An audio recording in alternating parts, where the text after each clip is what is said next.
stream myself, and in the end, I decided to stream myself. Why the hell is this thing broken?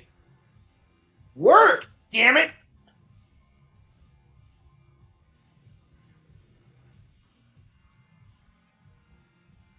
What the hell is this?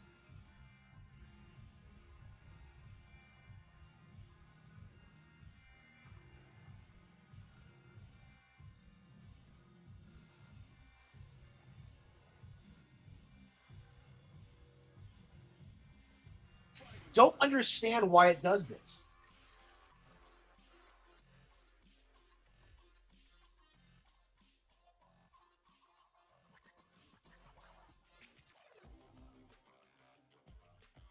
But yeah, I didn't get a stream last night because I was clipping too much, and yeah, I've been stressed out the past couple of days because I keep looking at my numbers and panicking over like whatever they dip a little bit, and then it's like, I don't know. I've been really stressed out the past couple of days, but Comes a new yeah, I need to challenger. take some time to just kind of chill. Yeah, I mean, I just feel as if I haven't done anything. I don't know. I've been really stressed out. I just feel like I haven't really done a whole lot.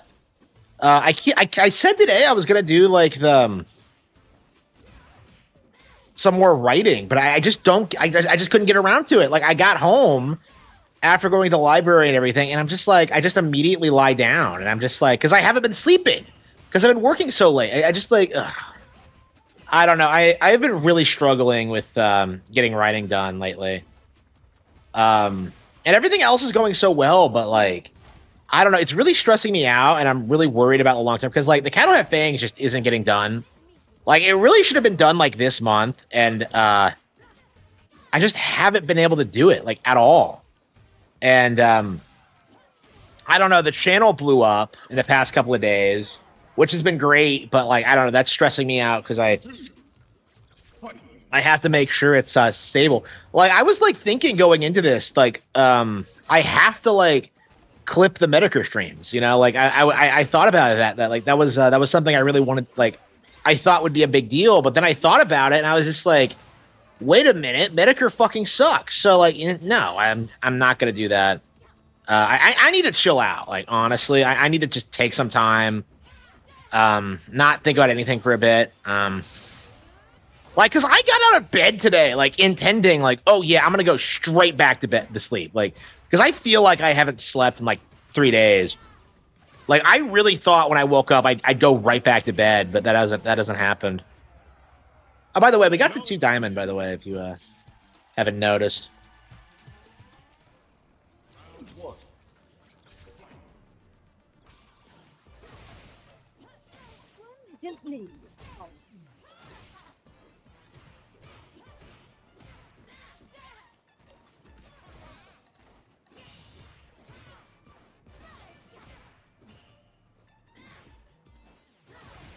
Yeah. So last night while I was clipping, I was playing this and got pretty far. Yeah, I'm not even playing well because I'm so stressed out.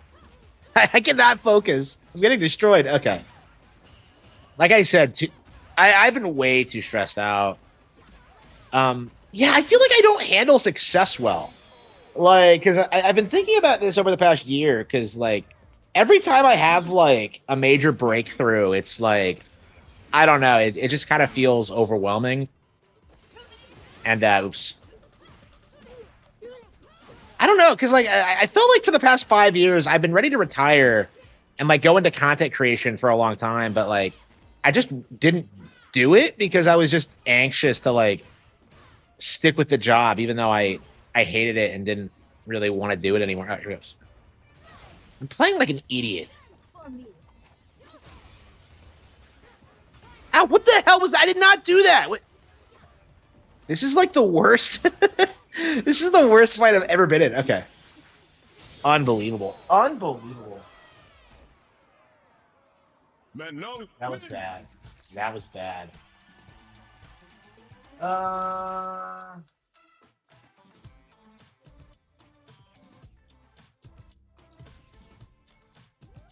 Yeah, maybe we should play something else because I'm just not.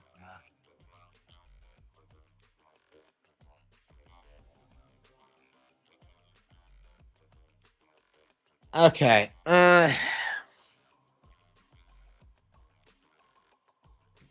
Man, I've just been like, yeah, maybe we should just play another character instead of like trying to grind Journey right now. I don't know. Kimmy, Chun Li. I guess we could do Chun Li. Uh, I don't even know where I was at Chun Li.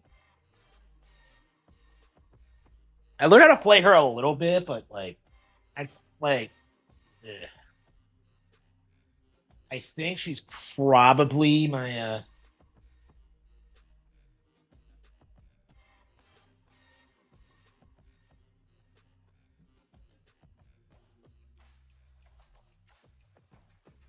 Is nobody lower ranked playing? Wow. Yeah, so I'm a silver ranked Chun Li. Yeah, is nobody at this rank playing? Yeah, it felt like with Incred, like when I beat her, like I got her straight up to platinum, and I was kind of surprised. To the stream. Not gonna lose. Okay, it's been forever since I played Chun, so I don't. Let's see. Yeah, I keep playing her like she's Jury, and I. Uh,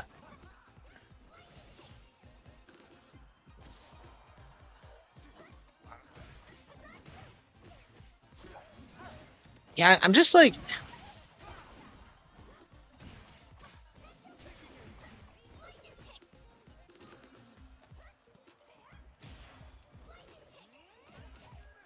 guys are a silver player too.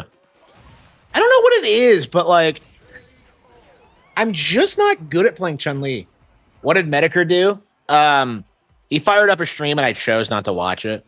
I was like seriously just like sitting here like, do I want to stream or do I want to watch Metokur? And I kind of was just like, that's not even really a question. I'm streaming myself, so fuck Metokur. It's kind of my mindset. Like I love how his streams just aren't a big deal anymore. I'm sure he still has like turbo autistic fans, but yeah, he hasn't been relevant in a long time. It's a shame because he was really goated back in the day. But like he's just I don't know.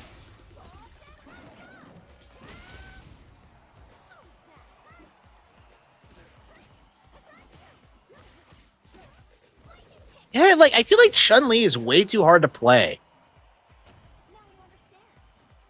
Like it's weird because I love her in S. She's my main in SF2, but like in this one, I don't know. It feels like she's. I don't know. It feels like she's too complicated.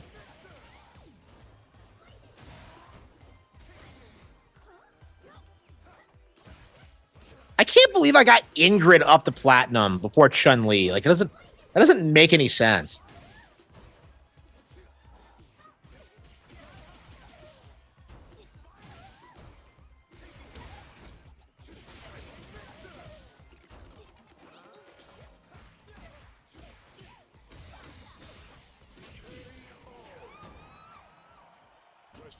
The crowd, man, I wasn't even following along then. But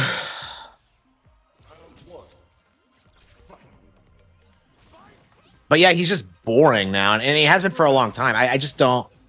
I just can't understand why anybody would stick with him for that long. And I felt this way for a long time, so it's not. I need to figure out like some Chun Li moves. I'm playing her like an idiot.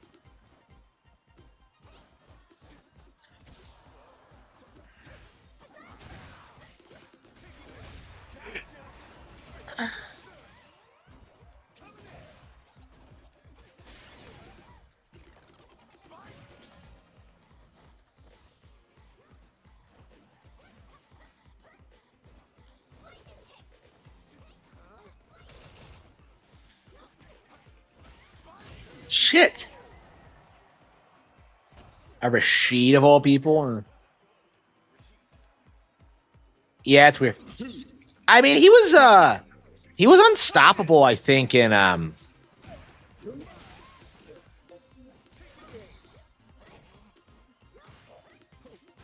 like back during the height of Gamergate. But yeah, that was a long time ago, and he didn't really do anything to maintain it.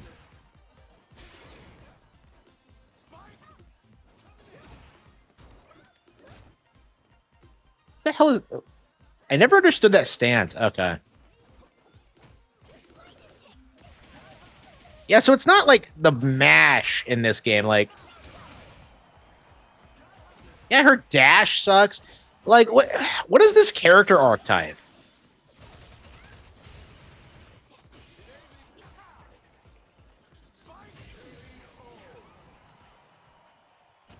Rashid.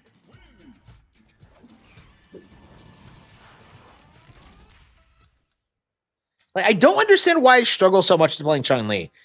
It's like she's awful in this game. I just like I can't believe like she's the only character I feel like I've tried to play that I struggle with. Because when I started playing Ingrid, I got to platinum like immediately, and I didn't feel like I understood Ingrid at all.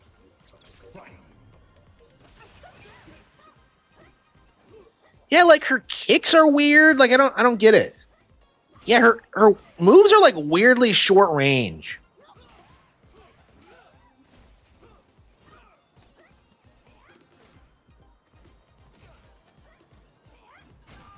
I generally really like Chun-Li, so I'm kind of surprised that she's so shit in this game.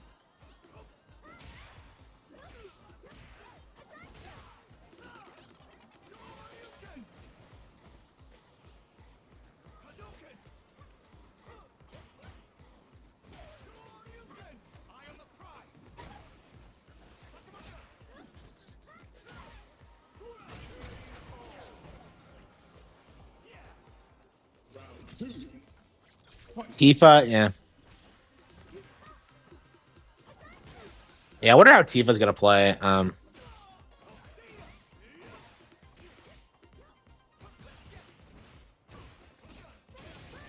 Yeah, I'm curious if like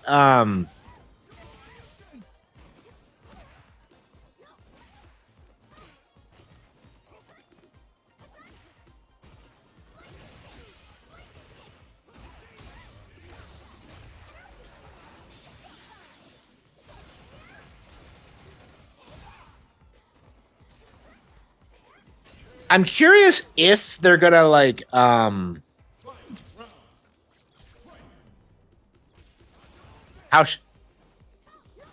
how this is gonna work. Like I don't see this Tifa being in the game really doing a whole lot for her or Final Fantasy VII. Like I don't think so. Like it feels like the character is just obsolete now. It's kind of crazy how many boomers were just like hyping her up over the past like decade. And I like Tifa. I've always been a fan of the character, but like I just feel like people have this unrealistic expectation because like I was playing Ocarina of Time, the other day. I beat it, and it's like, I have a lot of fond memories of it. I'm nostalgic toward it. It's the greatest game ever made. You don't see me like, obsessing over the female characters in it just because they were in it. You know what I mean? It's like it doesn't really make a whole lot of sense, and I think it's a mindset that we really should like move past. I just don't understand like why people think it's a big deal. And I like the character. I like the original Final Fantasy VII songs. Okay, I think I'm finally getting the hang of her.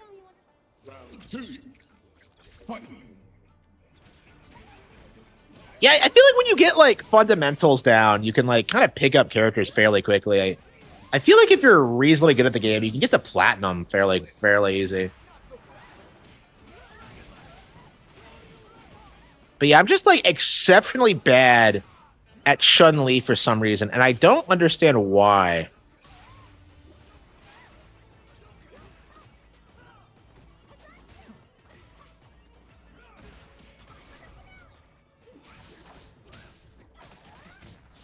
Beatdowns from the Chun-Li.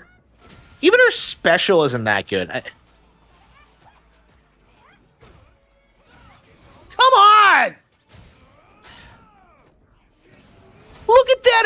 bar. What the hell is that? Yeah, I got scammed with that one. What the hell was that? Yeah, I'm not flipping the character for that one. That was the game. What the hell? Like, I didn't even know this. The health bar could get. That was like less than 1% of health, I think. Yeah, I wonder. Yeah, because the kick doesn't do a ton of damage. I wonder if that was why. I've never seen it like get that low.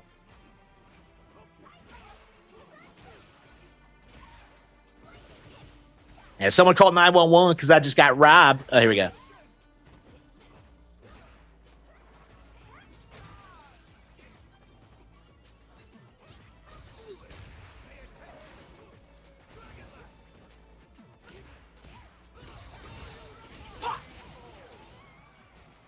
What the hell was that? So I got scammed twice. What the hell was that?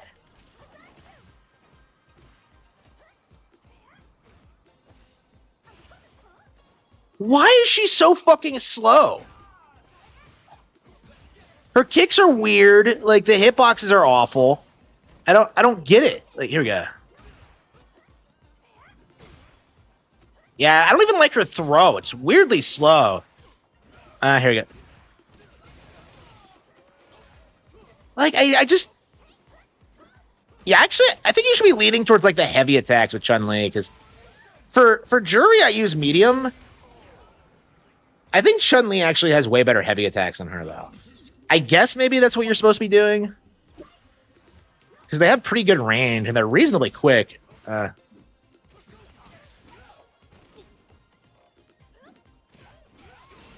it's just not something I've really done before, is like primarily use heavy attacks. I tend to generally lean towards medium, because like I don't really...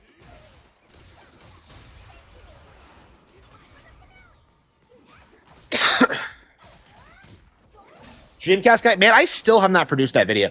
I was going to, but I just barely got the Arlo video out today, and I was just so gassed out because I woke up like exhausted after like 5 hours of sleep, finished that video, and then I was just like I can't edit anymore, and I gotta take a break, and I just went out for the first time in 3 days,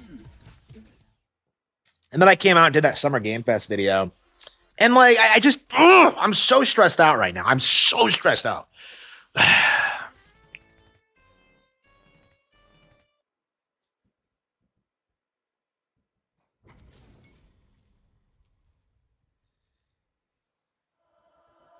Beginning operation. I'm not gonna lose. Round one.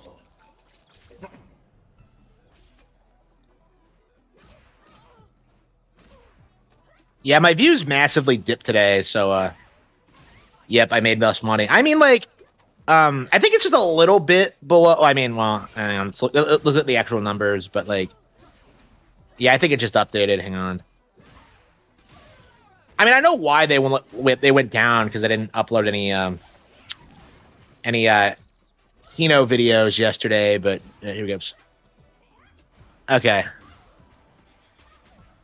Yeah, I'm getting an idea of how many like views I need to get to like make a living off YouTube. I have a pretty good idea now, and it's like right now it just feels like my regular content isn't doing enough. So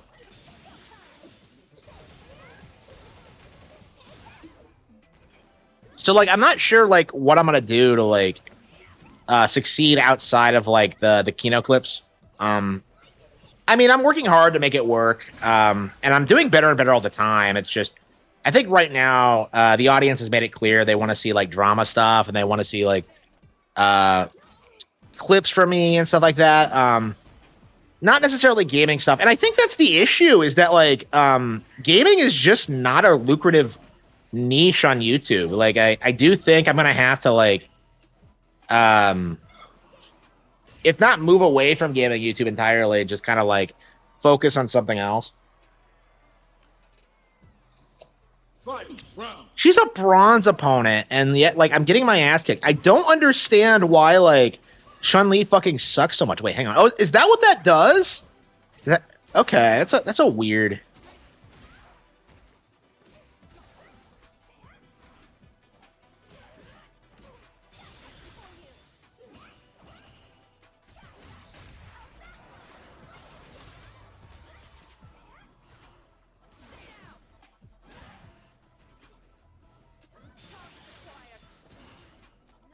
Yeah, she's not even good. Well, I mean, I guess I'm not good either, but Chun-Li. um, not. I'll be like doing Kino clipping for now, but like I think the immediate goal is to kind of branch out into something else because I don't like the idea of being like reliant on this like trend. It's really only because of the quartering that my channel's blown up the way it has for clipping this, because I've been clipping them occasionally for like a long time.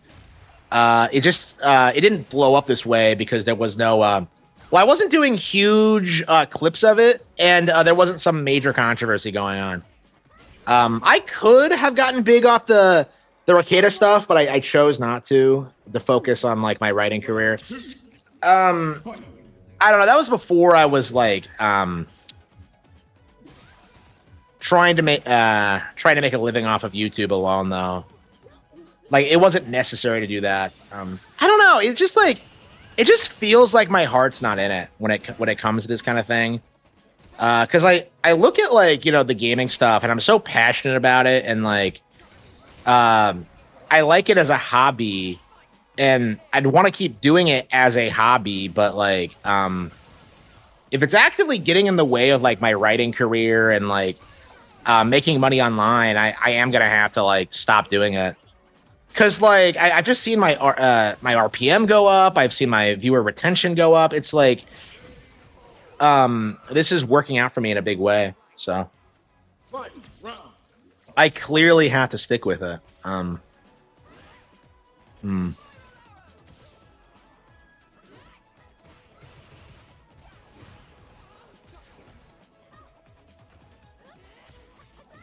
don't know. I mean, the thing with the gaming YouTube thing is that like there's not anything to talk about on a day-to-day basis. Is like, I think the fundamental reality of this industry is that like you get like major announcements maybe like 4 times a year, and the rest of the time you're just kind of like waiting for something to happen, and it just leads to like these goofy fucking channels just like bitching about Nintendo Directs, speculating about Nintendo Directs, and you're not really like doing anything like, you know, constructive, or like it just feels as if like the way I feel about it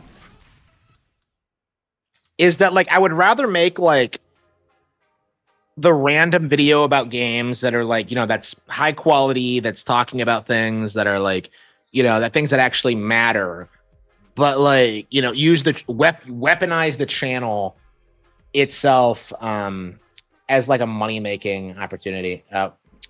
Like I just feel as if like Now, find a new rival. I don't want to make money off of gaming specifically. Oh, that is not bad. That is not bad. Yeah, so my views massively. Okay. Yeah, they did massively. Yeah, my income massively dipped over the past day, but it's only just below my baseline, and I was so far ahead of like of what I needed like the day before. Yeah, I think this is gonna work. Yeah, it's I'm doing everything I can, but I want to like keep doing what I have been doing, and like not like kind of sell my soul when it comes to like the gaming content specifically.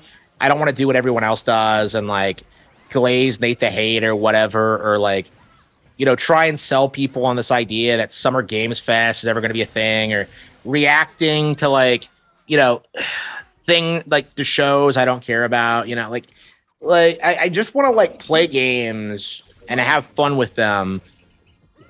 But I also want to like, you know, do like different things with the channel. Yeah, we'll see. We will see. Yeah, I agree. Yeah, I was watching it last night, and I'm just like, it really does feel like there's nothing really to talk about right now, and I feel like a lot of people feel that way. I'm sure it'll blow up eventually, which is why I'll keep covering it. But like, I get, this is exactly why I don't want to go into the drama space, because like the idea that you're just like endlessly just, you know, clowning on people, or waiting for like things to clown on or something. It just doesn't seem like it's a good fit for me personally. Like, I'm just not really interested in that.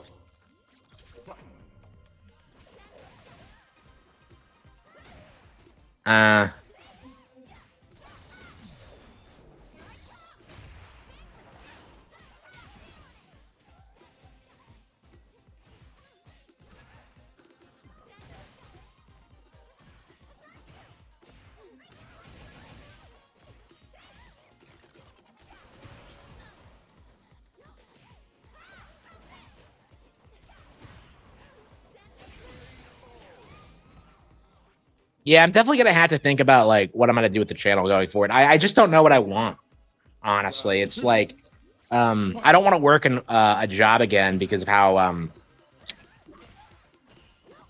they would because of how much more money I make doing this. But it's like at the same time, it's like, well, do I want to do what I'm doing forever? It's just like I don't know, man.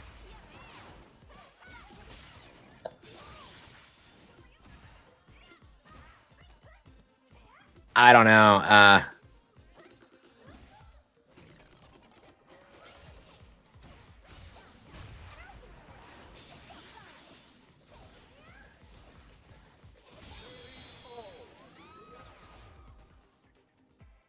you understand.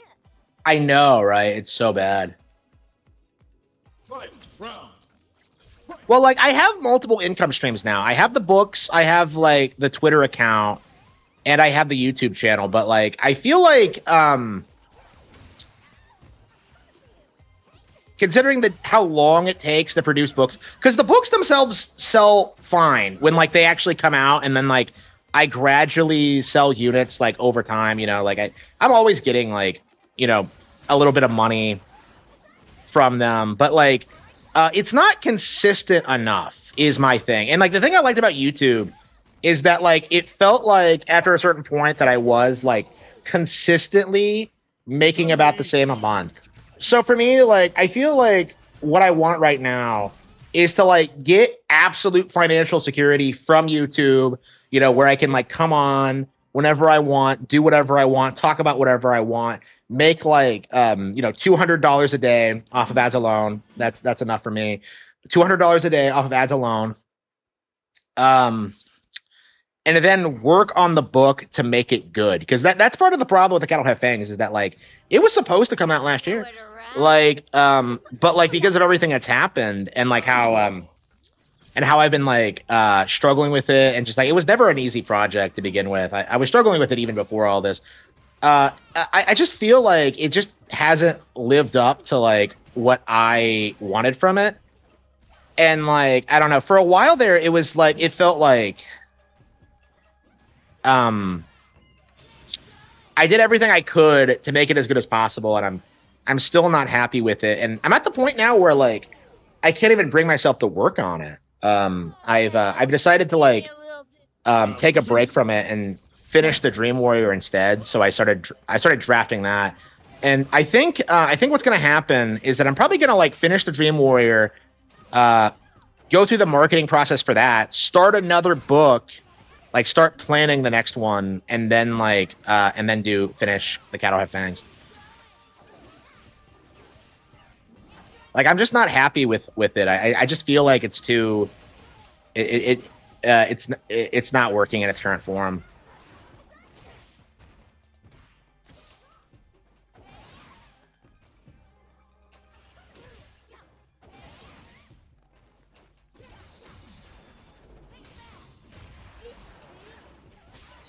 Get a puppet. Judy wins. An industry insider, yeah. Like Nintendine does. Yeah, Nintendine and Arlo. Man, the whole fan theory that they're the same person, I believe it, bro.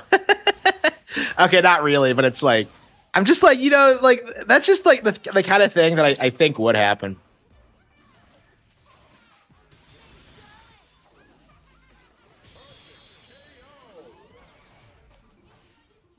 I don't know. I mean, I'm very happy with the way things are now. financially with the view count.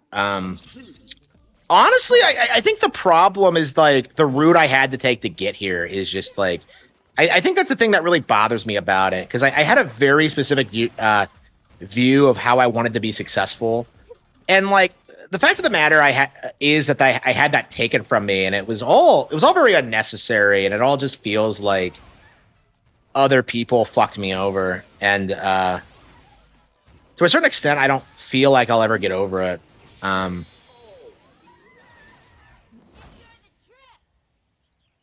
Judy wins.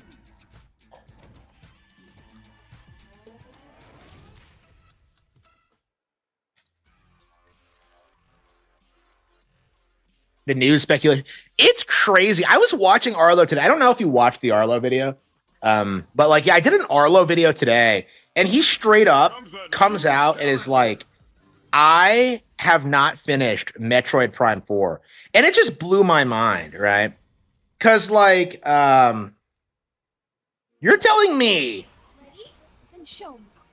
that Arlo's doing a review of, like, year one Nintendo Switch 2 content, and he's like, first of all, he's talking about Metroid Prime 4, which isn't even a Switch 2 game, but, like, first of all, he's talking about Metroid Prime 4, and, like, he hasn't even beaten it yet?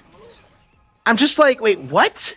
The game is, like, 10 hours long. He says he's not even halfway through. So, like, he put 5 hours into Prime 4, hypes it up, and is, like, hasn't finished it yet? Like, I haven't finished... I can understand not finishing games that you really like. You know, I'm doing that now with, like, Mysterious Book, right? You know, Bonanza, I haven't done everything in with Emerald Rush, because I got burned out on it, right?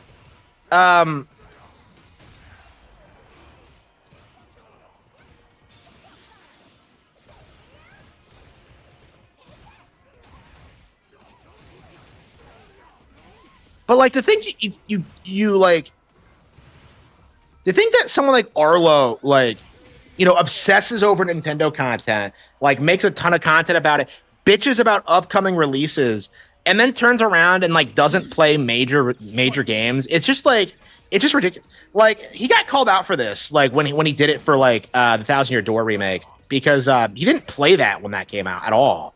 And like considering his entire channel was built on this idea that like we need a remake for this game, man, it just really made him look like an asshole. And like they're all like this. Like they spend way more time grifting off of like algorithm stuff than they are like actually invested in the community.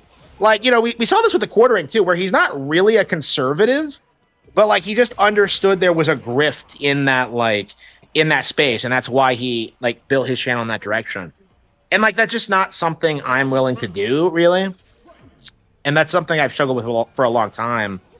The only reason I'm hated as much as I am is because I've just refused to like play these stupid games over the years.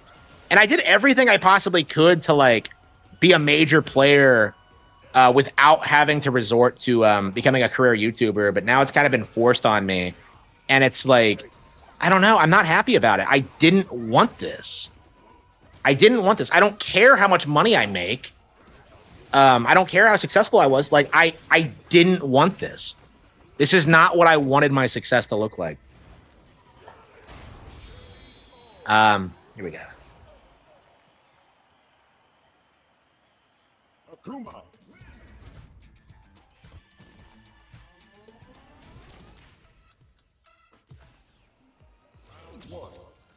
Yeah. He was a big Mario Mandate guy. Yeah, we haven't heard the term Mario Mandate in years. I'm so glad it's a dying cope, but it's disappointing that it was ever really a thing to begin with.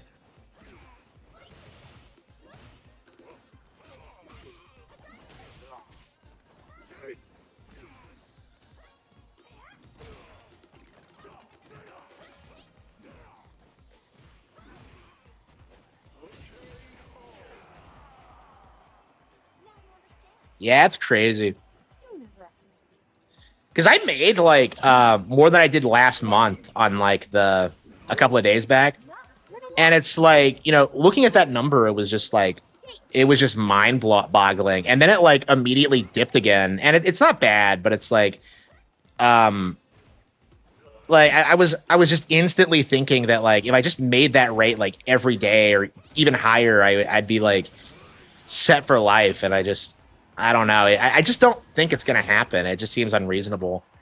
Like I really feel like I lucked out in that regard. Now, obviously, like I'm well on my way to becoming like really successful on YouTube.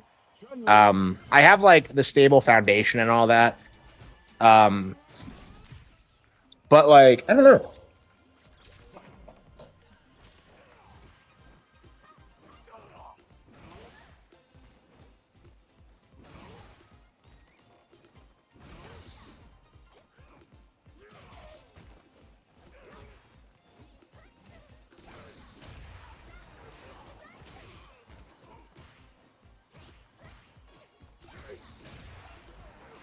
Yeah, I got a couple of books from the library, and I'm gonna have to read them tonight.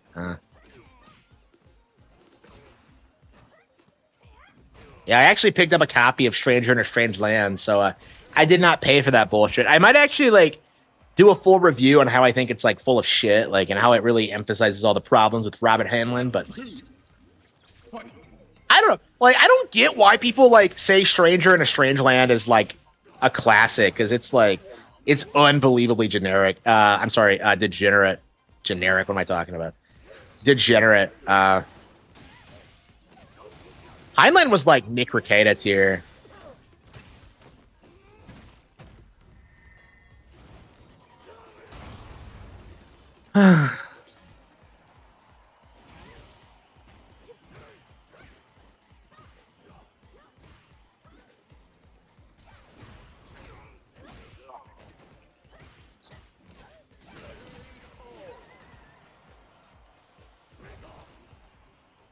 That seems unworthy. Fight round. Fight.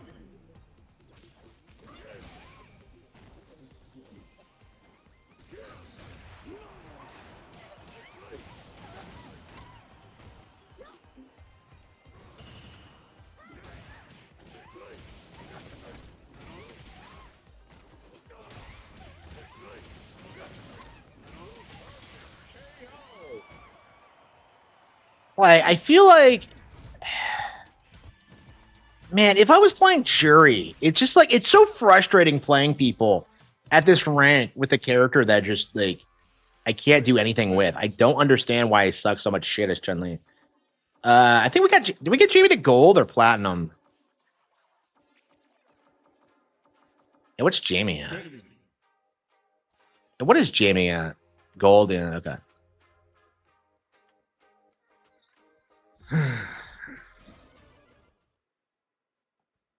You got this, Jury.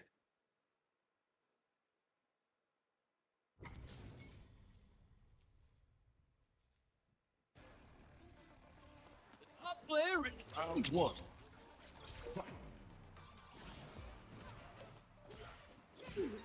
So weird, like playing a Jury because like I don't.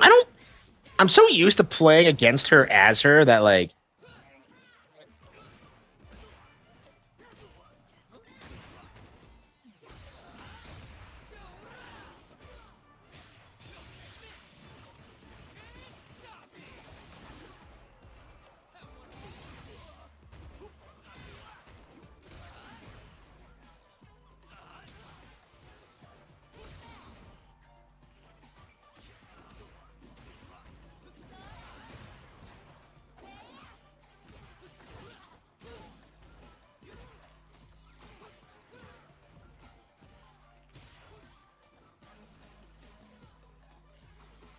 can't believe I made a comeback with that. Yeah, like I was kind of worried when I first started playing this that like, am I gonna forget characters when like I switch back? But no. Uh, yeah, I didn't forget Chun. Like I never learned how to play Chun Li, which is why I suck so much shit as her. But like,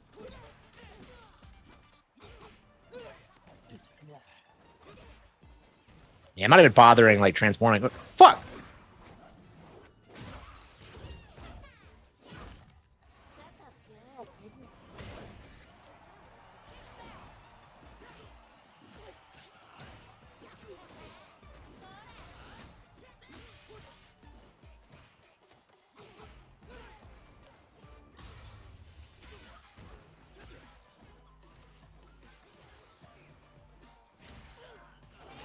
Damn, how'd she do that? Fight round. Fight.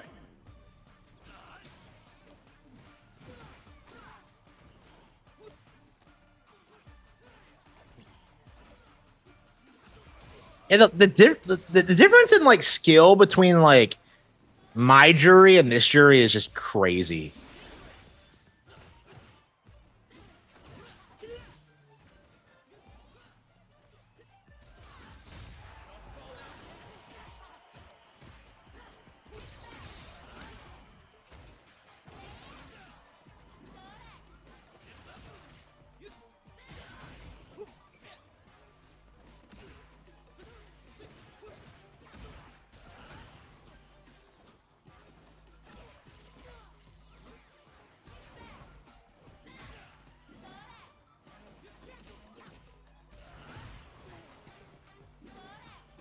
Got her. Bitch. That was a battle. Is DSP woke? I mean, he's chilling for God of War right now, so... Yeah, we'll call him woke.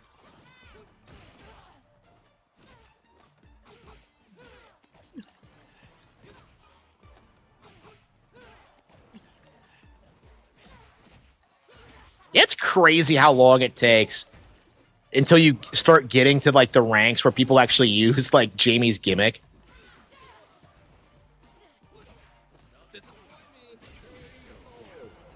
I know how to do it, but like, I still haven't gotten to the point where like I have like the process streamlined, so I can just kind of whip it out and.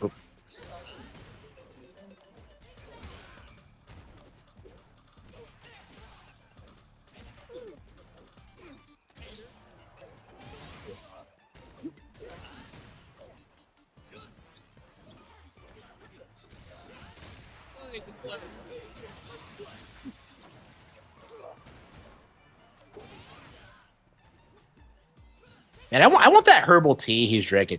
Yeah, it's not alcoholic according to this game, even though it obviously is. Yeah, supposedly the only reason it's not alcoholic is to preserve the rating, but.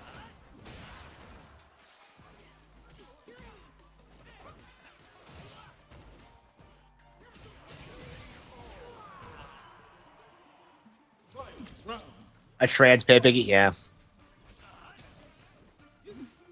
Well, I think he's always had those views. I think the issue is that his brand of like conservative grifting isn't going to be viable in the future because he wants conservatives to lose, right?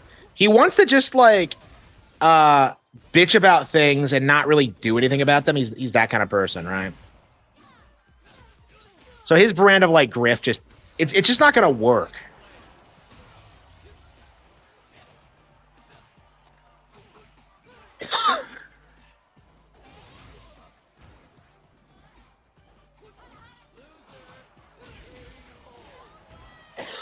Actually won that. Wow. Here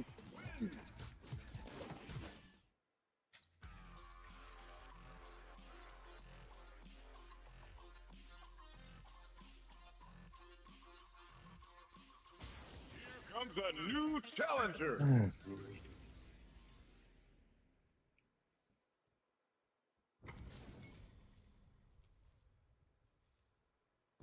Oh, damn, I didn't make that a Noma video. Yeah, we're going to have to remember how to do that. Let's rock. I don't think I'll be streaming too long tonight. I've been tired lately. I want to try to go to bed early and try to get rested up. I might, like, get up in the middle of the night and start video editing or something. I don't know, I've been worn out lately. I don't know what's going on.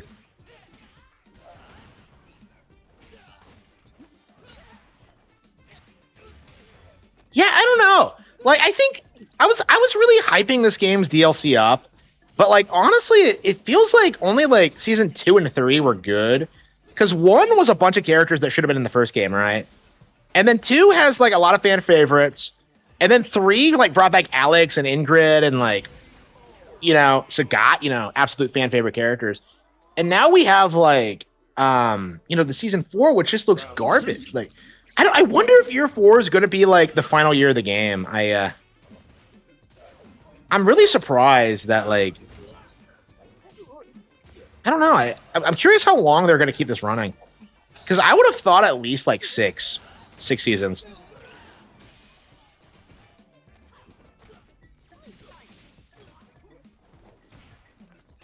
it's so nice, like just playing the game as like a new character. I love Jury, but like, man, I've been aching to play as like other characters forever, and it's just, I don't know. Maybe we should do it more often, but like, I really didn't want to do it until I got to master as her, because I was committed to doing it. And even after that, I'll probably keep playing and try to like, get as high as I possibly can. I like the game.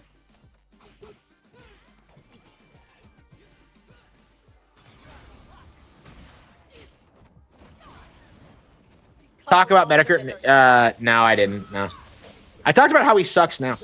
Yeah. I before I started the stream, I was thinking like, I was wondering if I should just watch the Metokur stream instead, but I decided against it because Metokur hasn't been good in years. Yeah, that's the extent of us talking about Metokur. I don't really care about him outside of that. Okay.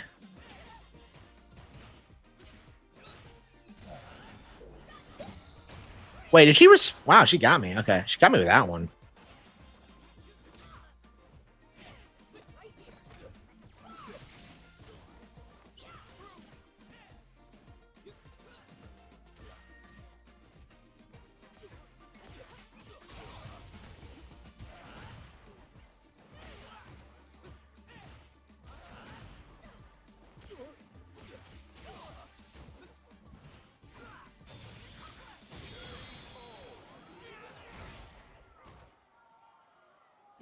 Yeah, I actually agree. Yeah, 3 is gorgeous. I really don't like the art style of this game at all. Like it always looks kind of weird. I mean, like it's. I think it's gotten better with like future seasons actually, because the characters they look way better than they used to. But yeah, the base game was just awful.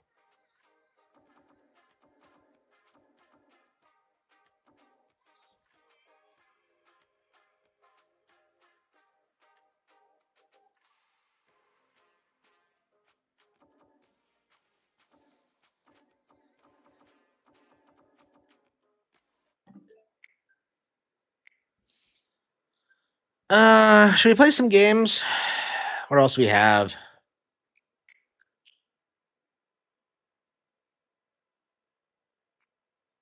He converted to Christianity. Man, I really hate that idea of like converting to Christianity like while you're dying. I'm just kind of like, come on, bro. You spent your entire life like being a degenerate, and now you're gonna convert. It's just, ugh. I don't know. I feel like Metokur wasted his life personally. Is because I think he absolutely had the potential to like do something great with like Gamergate. If he didn't like fold like a little bitch and like actually like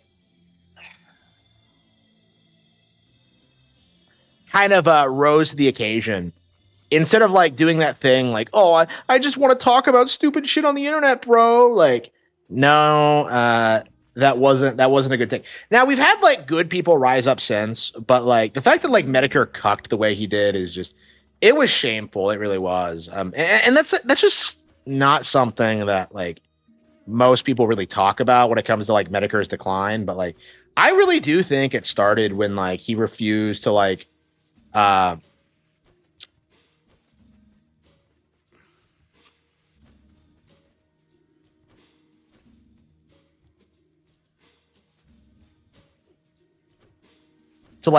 be involved in Gamergate, because that's what led like a lot of the grifters to like take over, and that's where Ethan Ralph came from, and a lot of these like initial wave of like alt-right people. Like Gamergate is what kicked off like conservatism among young people in America. There's no doubt about that.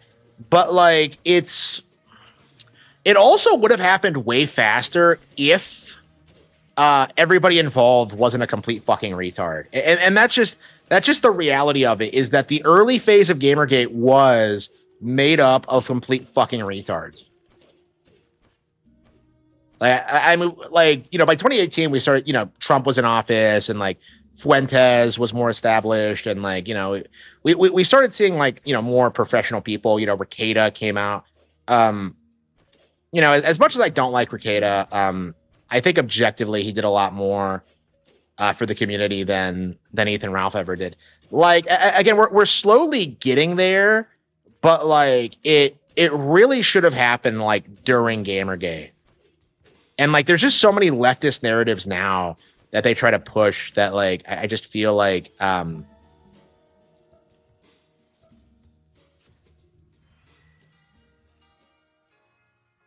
I think should be memes or just kind of Mr. Metokur versus Moon. Yeah, Josh Moon is a fucking retard. Because I actually, if you don't follow me on Twitter, you probably didn't see this, but I actually did get into him with it with him on Twitter. Because like he actually took like the bitch take in the aborting disabled children thing. Like he said you should just abort like people with Down syndrome, which is like obviously retarded and not something that like anybody who's been around people with Downs would want. But it's like, no, like caring for them is hard, bro. It's not worth it, bro. Like, calm the fuck on. Calm the fuck on. That's such a dumb. That's just such a bad way of looking at it. Like again, like things like this are just like they're just copes to justify abortion. You know what I mean? It's to like try and give it like some legitimacy and make it look more morally gray than it actually is. Because like 90% of these people, like they're not like aborting people like you know based on disabilities or anything. Like they're like the reason for it is because it's a burden. It's an inconvenience. Like they're not doing it because of like the health of the mother or anything. They're doing it because they want to fuck around and they don't want to have responsibility for anything. And like the very idea of that is scary to them. And that's something that like needs to be like condemned. Is honestly like I think it's kind of the root cause of like everything wrong with society today. Where like the average person doesn't want responsibility for anything, and it's absolutely something that we do need to speak out against. Did he block me? I don't know. I didn't check actually. I mean, if he blocked me for that, that was just retarded. Josh Moon.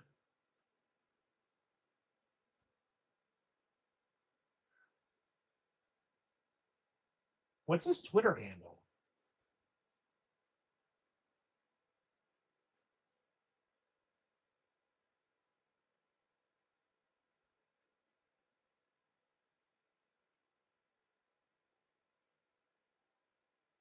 I don't see it coming up.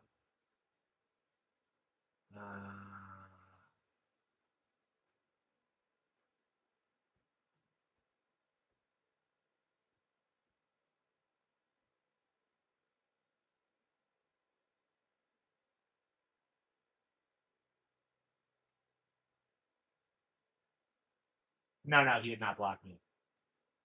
Josh has not blocked me. I mean, I didn't think he did, but like,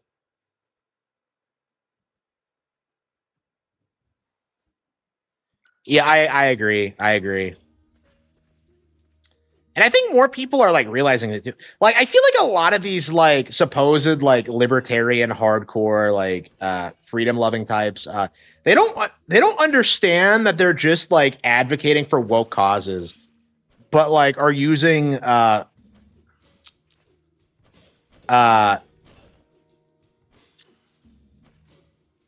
their worldview to like justify it.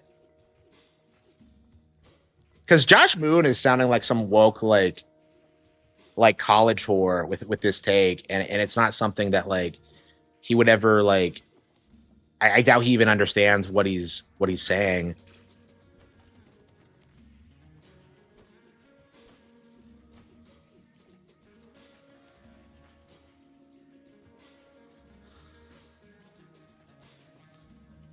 Oh, I see. It's this one.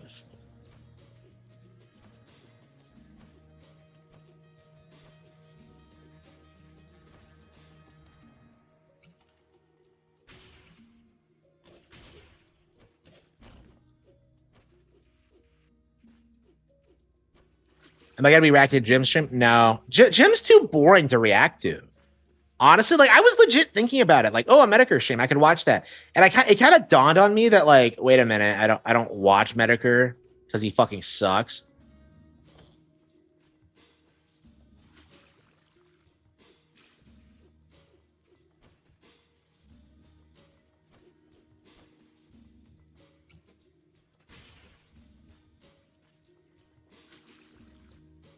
Closeted liberals.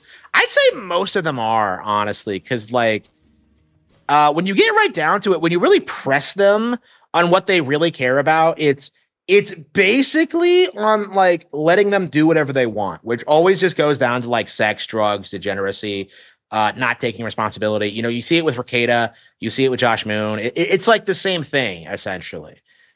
So like, yeah, it's why you don't take libertarians seriously. Like, again, like I think one of like the most essential things going forward is that like we have to like eliminate the notion that like libertarians are based and that they have like this idea of like this ideal form of government.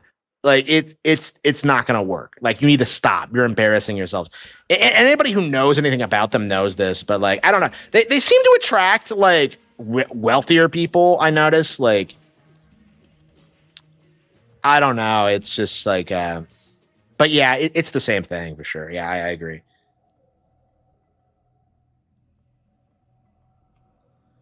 Yeah, Josh is a little bit. I mean, Josh has always been a little bitch. He runs a Christian fan forum. Like, did you think he was a Chad?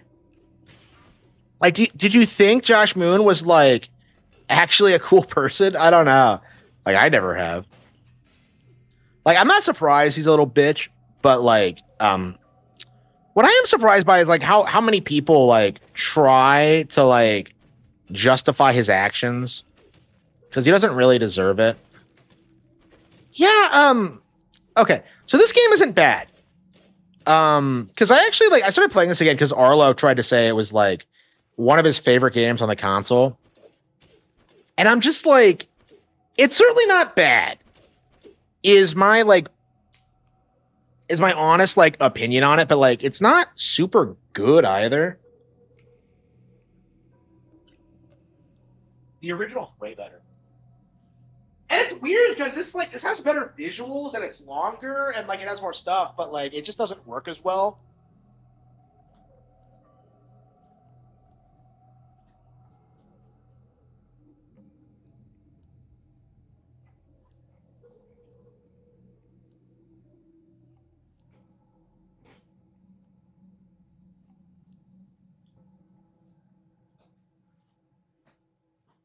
Oh yeah, by the way, I tried looking up the sequels for like Knives Out because I think there's like two of them now.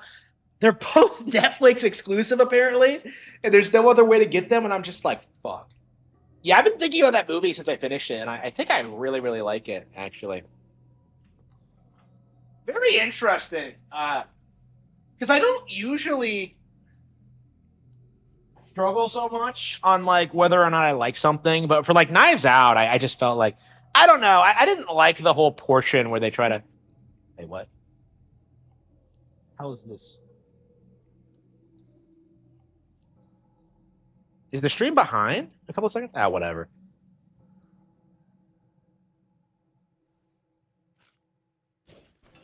Yeah, like yeah. Nothing libertarians believe would work. Nothing. It's like it's very important that like we understand this. I don't know. It's like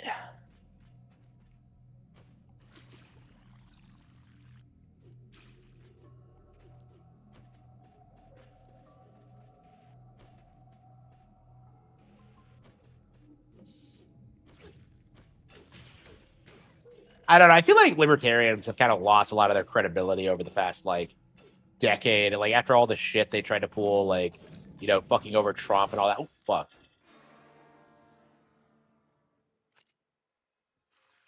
Yeah, I'm just not having fun with this really. Um, it's not bad at all, but like to say it's like good or whatever, I think that's disingenuous. I was disappointed when I finished it the first time, and I still kind of stand by it. Okay, Air Riders. I mean, I've been buying a lot less indie games lately because there's no real reason to buy them. They're just not as good as like what we see in other consoles.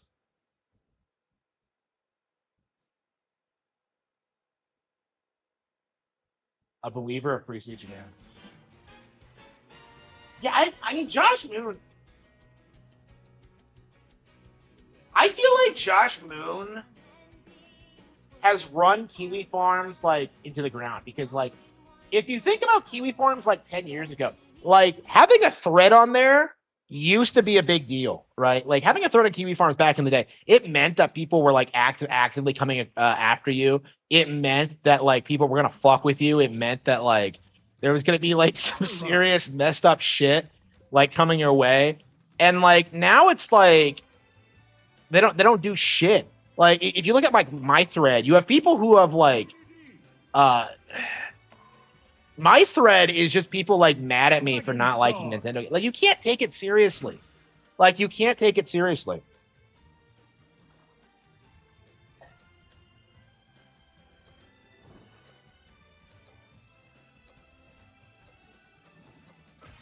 Like I don't even like look at other people's threads anymore because like it's so poorly researched and a lot of the stuff they say just isn't true. Because I think back in the day they used to be like 3, 2, 1, start!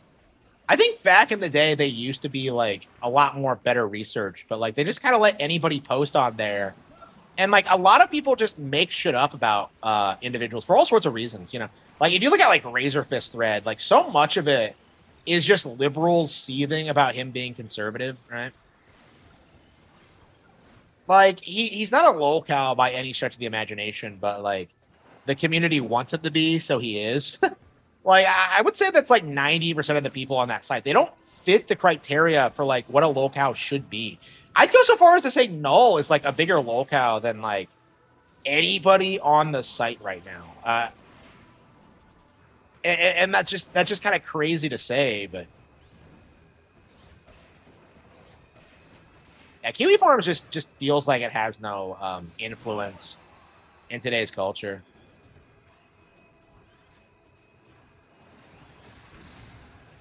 Like whenever I get brought up on there, it's like you have people who know who I am and hate my guts, and then you have like normal people who are just like, what the fuck are you speaking about? Like you have people who will like tell me I should have my channel deleted for some of the things I've done, and I'm just like, what are you even talking about? I don't even swear anymore. Okay, like I'm past that now, man. I'm not around like degenerate stoners anymore. I've broken the habit.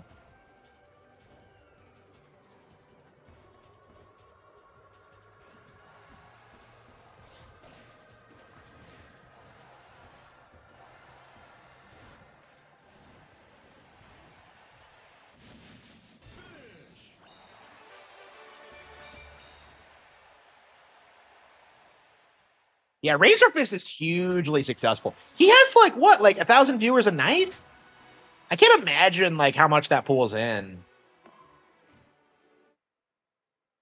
But yeah, he's fairly successful, you know. Like Razorfist's problem, I think, is that like everyone else keeps fucking him over.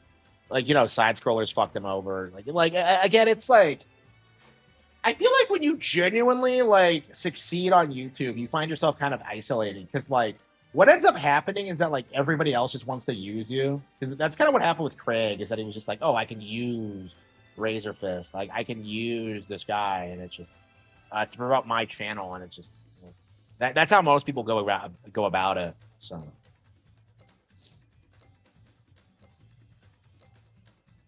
Oh wow, Pokemon to Disney XD. Oh wow.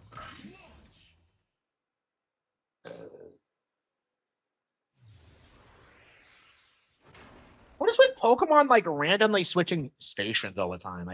I've never been able to keep up with it. It was on like Kids WB, then Cartoon Network, then Disney. I don't even know what they've been on in the last decade. But yeah, like a lot of people have this idea that kids don't like Pokemon anymore, and I think it's exclusively because of this, because of the weird like channel switches. It's popular, but it's just popular among different generations of kids who grew up with like different eras of it.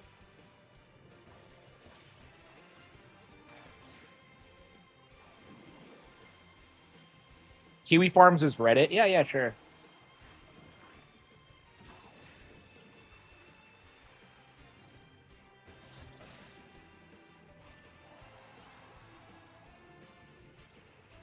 Yeah, I don't know. I'll definitely jump on like the Josh thing whenever the inevitable controversy revolving around him comes up.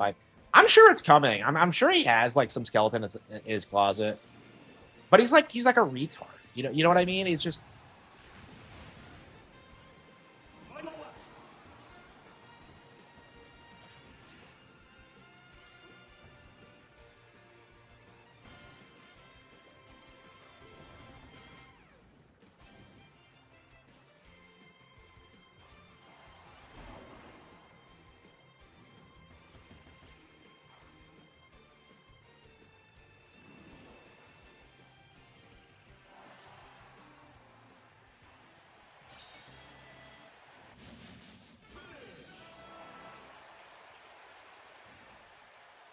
Yeah, Kiwi Farms is like, I'd say Kiwi Farms.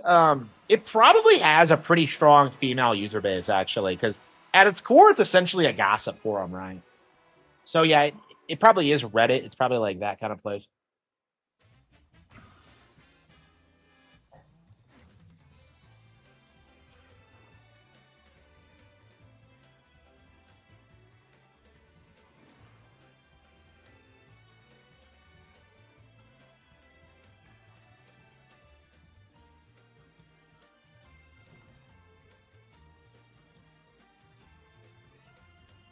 Yeah, Nintendo Switch 2 has won the console war, and like, people are not prepared as to what's going to happen when after GTA 6 comes out. Like after that, that's going to be it. I would not be surprised if very specifically GTA 6 comes to Switch 2, and that's just the end of it. Like you're not going to get a game more demanding than Grand Theft Auto 6. So like, yeah, this entire console generation, like every third-party game that gets announced is getting a Switch 2 version. Like anything that doesn't is going to get left behind. Yeah, it's crazy, but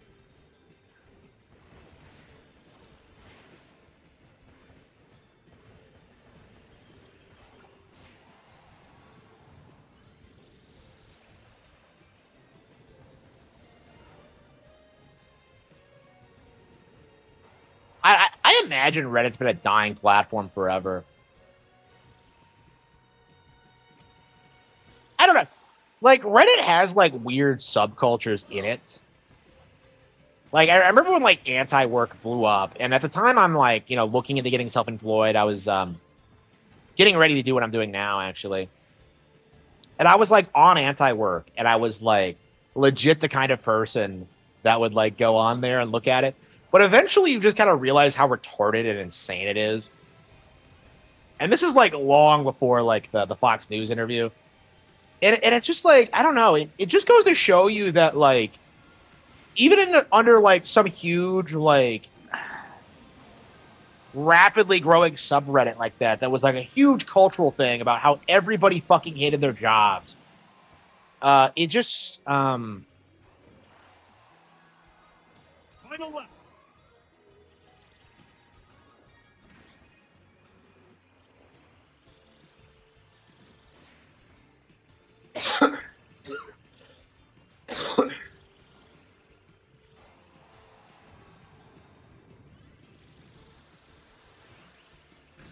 yeah, so many people really thought that like nothing would get ported to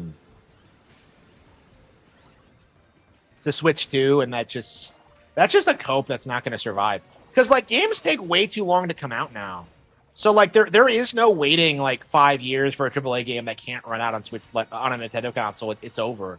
And like I was actually I was at my grandma's house on Wednesday, and like the kids were there. They were playing like 10, 15-year-old games, like stuff like Golf Story, Mario Galaxy 2, Street Fighter 6, a lot of that. Yeah, Donkey Kong, Pac-Man, what else? But yeah, a lot of that kind of stuff. And it's like, yeah, kids aren't necessarily playing brand new games. And I think that's kind of what people don't understand about that metric. Because like a lot of people have this idea that like, oh yeah, Pokemon and Nintendo, Only grown men play it. Oh, now. Oh, but like what's actually happening is that they're playing the older games that they've never played before, and then like slowly buying new ones. Not necessarily on day one either. Like kids don't need the biggest, like the newest Nintendo game, essentially. And I feel like the industry is not prepared for that eventuality that like kids are still going to be playing Breath of the Wild like 20 years after it comes out. Like we're at the point now where we're nearing the 10-year mark and we still don't have anything that's replaced it, culturally speaking.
Yeah, like we're kind of seeing like the end of these copes. Like whatever you see like Omniarch like TV or something try and tell you that like Nintendo's failing, like you just kind of laugh at it. Like it just isn't real. Wait, what has this retard done recently? Yeah, because I saw his video pop up and it's like people are not paying. Yeah, because yeah, the cope is that like, oh no, like the sales dropped after the price hike. Yeah, because people bought them before the price hike. Like it's just a non-issue. Three. Yeah, I haven't seen Final lap. a lot of these guys. Oh, by the way, yeah, we're gonna have to make a Power World video because I actually noticed. Yeah, so Power World 1.0 is coming out in July. No hype for it at all. Like I actually found their official hype tweet, and I noticed that I got less impressions than like the Jelly Donut tweet that Pokemon made. So like the fucking Jelly Donut meme that the official Pokemon account posted like got more impressions, likes, and retweets than the Power World announcement. And you just know like everybody like supporting the Power World announcement was doing so because of Pokemon. Like yeah, the game's getting like its 1.0 release and it feels like nobody gives a fuck. And it's really interesting. Like you look at situations like it feels like their numbers are botted. Because like you look at like I think I compared like the official Power World account with like Bucky's, and like I feel like the numbers don't make a whole lot of sense. You know what I mean?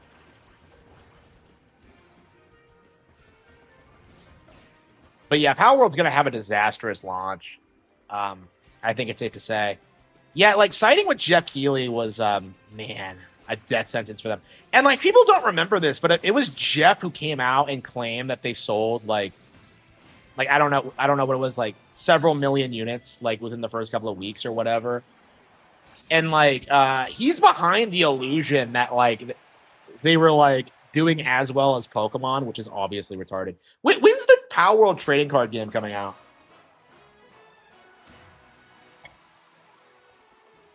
Like that card game is gonna be fucking bullshit. I don't know. Do you think I should like get some Power World cards just for like the novelty of it? Like it might be cool to do it, but I don't know. I don't want to get the money.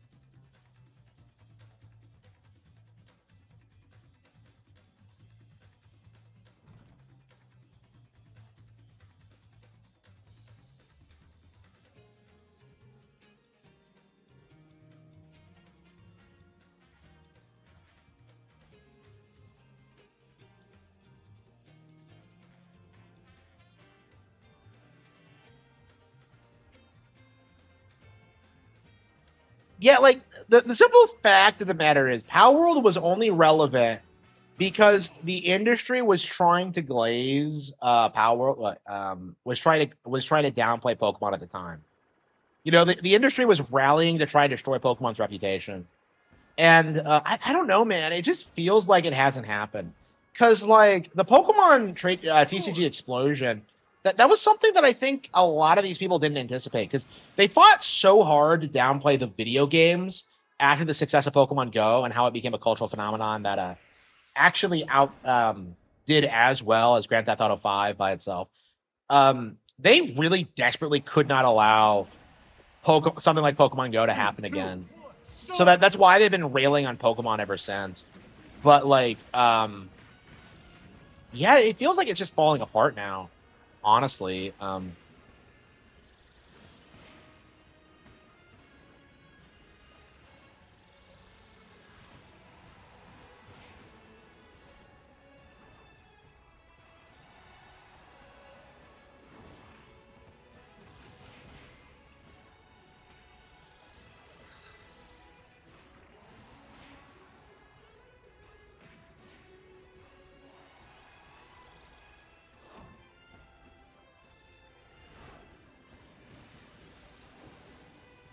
I need to be grateful for what I have. I am very grateful for everything I have, for all the fortune I've had over the past couple of days. Obviously, I still have a long way to go, but yeah, even now I see.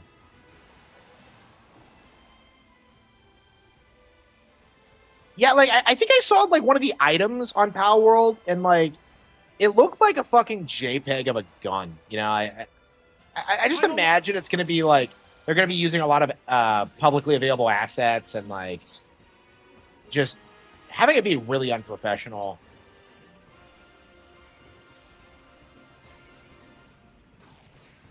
But like I just feel like this venture was just doomed to failure. I don't know why they thought this would work.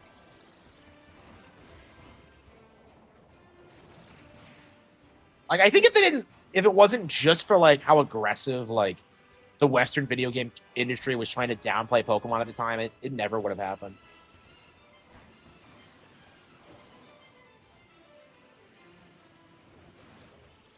And like this is just talking about the release. I haven't even gone into the lawsuit, honestly. Like, Freeze. yeah, I love how like they announced Power World 1.0 and like immediately like everybody was just like, oh, Nintendo's seething, Nintendo's upset, and I'm just like, how? What did they do? You know what I mean? Nintendo wasn't even really at the show in any meaningful capacity.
Well, like, what ended up happening with Power World is that the community came out and they were just like, "Oh, Nintendo can't sue. They can't sue. It's everything they do is fair use. Like Nintendo doesn't have a case." And what happens? Nintendo sues, and then they start freaking out about that. Like, "Oh, like how could they do this? Oh, this is limiting ideas." Oh, like I don't know. It's disgusting. 3, 2, 1, start! But yeah, I'm very tired of seeing people like complain about Pokemon. I mean, I was watching Kino Casino last night, and they were talking about like how like nobody cares about no kid cares about Pokemon anymore, and I'm just kind of like, bro, we've been going through this song and dance since like the '90s. Like, I don't know why people genuinely seem to think this. Like, it just it has no basis in reality. Like Pokemon's like a major cultural thing now. It's not going to go away. I don't know why people like have this mindset that it will, but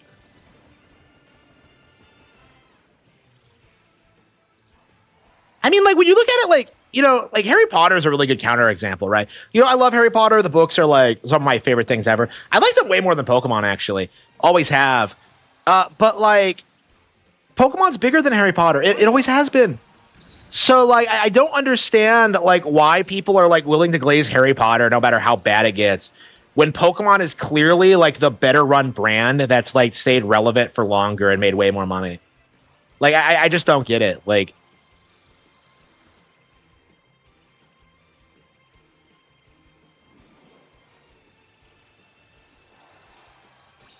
yeah, I didn't even watch the 1.0 trailer. Some Japanese guy said it looked like Monster Hunter, but yeah, Pokemon's never going away. I don't know why people think it's going to. It just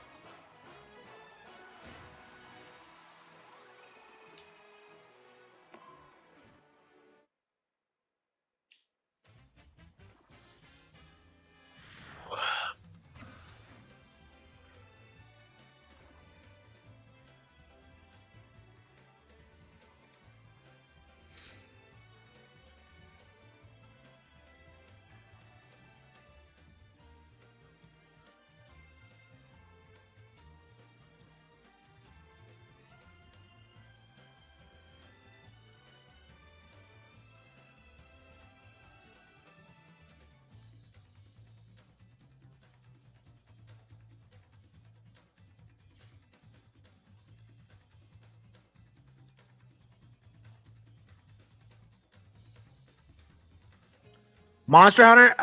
Yeah, I think I will. Yeah, I was like thinking of going back into Sunbreak. So yeah, I think I'll pick up Rise when it comes out on real gaming hardware, meaning the Switch 2. Yeah, it has been confirmed for a Switch 2 port, which doesn't shock me considering how badly Wild failed on PC. Yeah, I would not be surprised if the Switch 2 version saves that game, honestly. Yeah, they announced the expansion. It didn't get half the hype that Sunbreak got. Everybody thought Wilds was going to be this huge like return to form for the franchise, and it's just complete and total slop.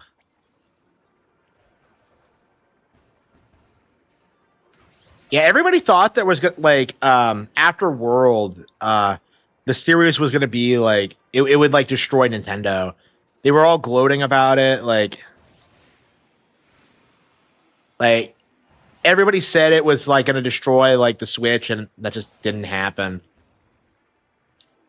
So yeah. So to recap, the only Monster Hunter game we have not gotten is fucking World, which is like garbage, and honestly, we'll probably just get ported over anyway. So yeah, their big experiment failed. Like they legit spent 10 years trying to make that happen, and this is the end result.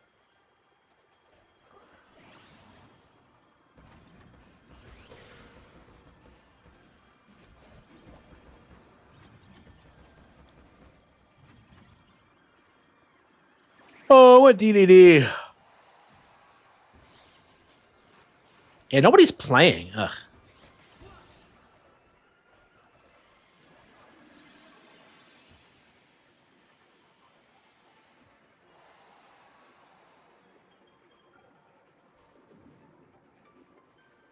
Deadish. Which one? Rise? I mean, yeah. I mean, like, yeah. Monster Hunter games they always drop off when like the new one comes out. Yeah, that's nothing unusual. Yeah, Monster Hunter 3 Wilds. What are we gonna play next? What are we gonna play next? Yeah, I don't. I just had no desire to play Sunbreak. I didn't give a fuck about it. And we can't get any matches, bro.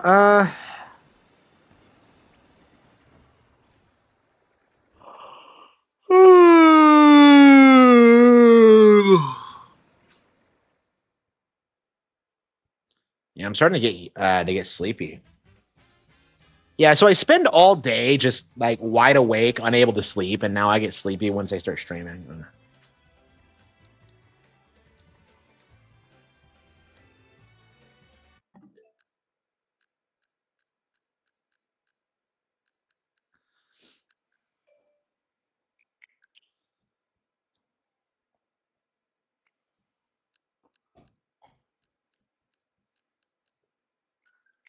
Yeah, Sifu.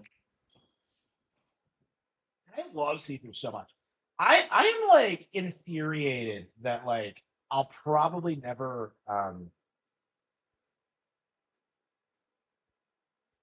be able to beat the challenge mode because it's just so hard. It feels so autistic. Like, I think 10 years ago I would stick with it, but like these days I just feel as if I don't know, it just feels like a waste. Like it just feels needlessly complicated. I mean, I can see why they wanted to do it this way because of they're never gonna make a sequel or anything, but yeah, you got to have a bunch of content that people aren't gonna play, right? So no matter how much of Sifu you play, there's always more to do. But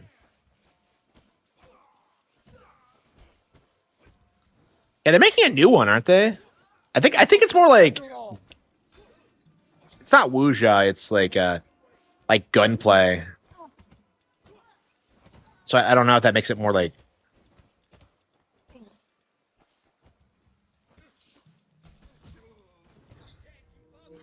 And I love this game, but like, man, I've just never gotten to this point. Want some more?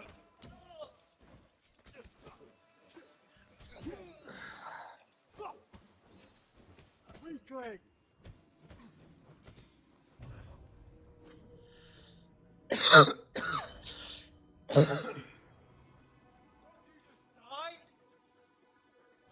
Toy Story, 100% actually. Yeah. So I actually one of the first games I ever played was Toy Story 1 and 2 on PC. Because I think before I had my own console, I had a gaming PC. Stay at home. So yeah, I did play Toy Story 1 on PC and Toy Story 2 on PC.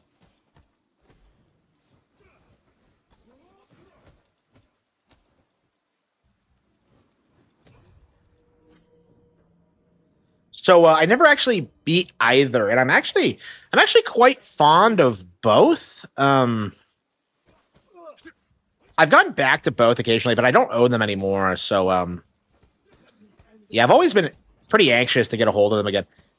Yeah, I've actually been really interested in like the licensed Disney games from that period for a long time. So I'm glad that they're finally getting re-released. Hopefully, in another 10 years, we get the Harry Potter ones too. Because man, I don't know, like I don't know, like if there's gonna be licensing issues with that or what. Because I think there's like Sorcerer's Stone alone, I think has like several different developers making like several different versions. Like I don't know what like the licensing issues are with that. But I'm sure it'll happen eventually.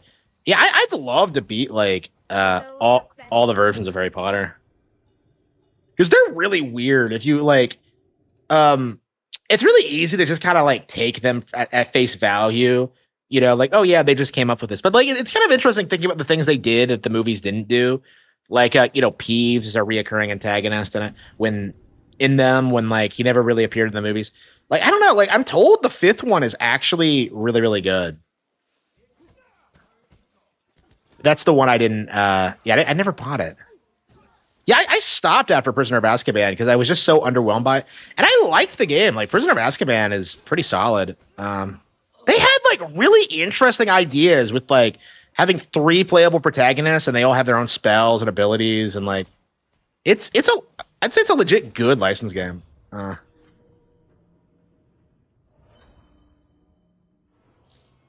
Toy Story 3. I've heard Toy Story 3 is really good, but I never played it, so I have no idea.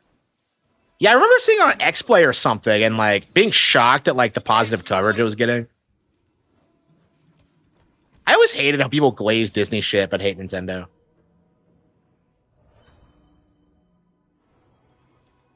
Yeah, I think the console version of Goblet of Fire was like shit, and that's why I never bought it and why I fell off the games. Because I played the first 3 on various platforms. Sorcerer's Stone, I think yeah, the Game Boy version and the PS1 version. Yeah, I've beaten the PS1 version of Sorcerer's Stone, but never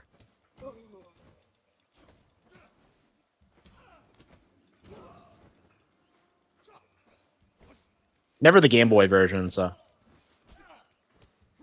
yeah, I love that game. It's a weird game, but like it was like a meme for a lot of people. Like you always see that image of Hagrid from it. I love how there's this like plot point halfway through where like Hagrid just comes to you after a Quidditch match and takes you to Diagon Alley. I'm just like, what? Why the fuck would this happen? It doesn't make it. Like I don't understand. Like if you're gonna have a Diagon Alley level, like why wouldn't it be before you start term? Yeah, I remember renting that game and like playing it, and like I was just shocked at like the first boss fight because it's like it's Malfoy. But like you're throwing firecrackers at him. I was just bamboozled by the concept. So like you don't use magic to beat him, like you use firecrackers. I'm just like it was just such a weird concept. And there's a bit where you like levitate a cat out of a well, which was cool. It's like I don't know, it's just. But yeah, I definitely want to beat like Toy Story 1 and 2. Like, definitely want to play them both. Yeah, those were like the bane of my existence. I never got past like the RC level in Toy Story 1. I remember like really getting filtered hard by it. But I was like 2 or whatever. So I imagine I'm gonna play it today and it's gonna be like a cinch. But yeah, I haven't. When I played it last, I could not figure out how to beat it really. How to beat the first couple of levels, so I didn't stick with it. So hopefully now when it's on Switch. Yeah, like I said, like I like the game, but like just I just can't bring myself to like get autistic about it to flawlessly beat it. I just don't. I don't know, man. I just don't enjoy it really. Okay. Yeah, every time I play it, I just embarrass myself. Okay, Yoshi. Yeah, we got to play Yoshi regularly because like this is gonna have to be a game that we're gonna have to come back to like until we do everything in it. I think because honestly, I would say this is by far the best Switch 2 game that's come out so far, and that feels weird considering like what it's like, but I do think like everyone's sleeping on this game because like I kind of said this in the Arlo video. Like it really feels like if a game isn't seen as like a AAA like huge seller, it's not going to get praised. And that's not like the mindset we should be in. Is kind of my okay.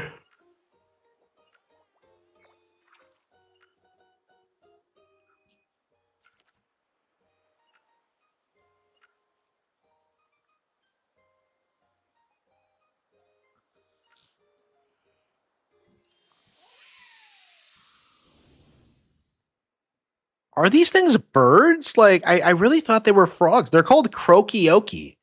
How are they birds? Like,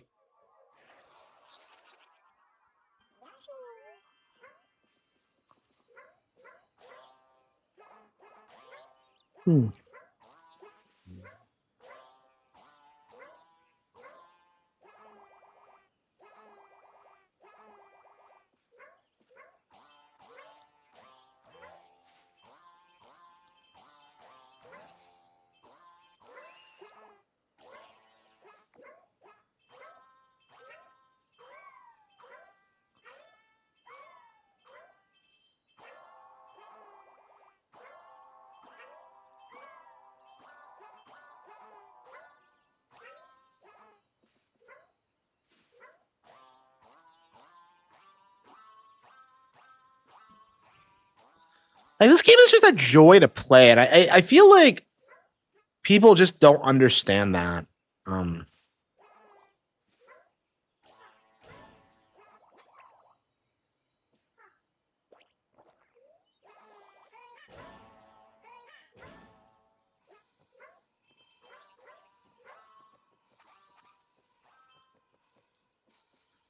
I want a game, kiddo. What are we gonna play today?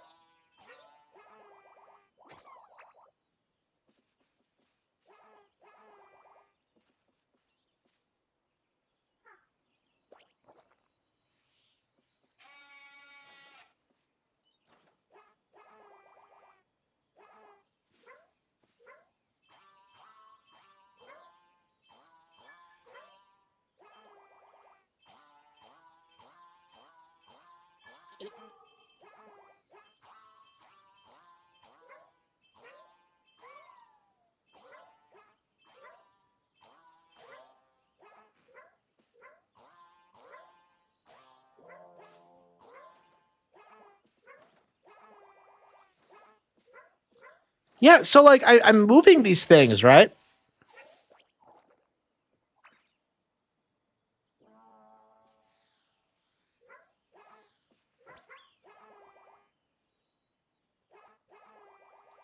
I don't understand what you're supposed to do because like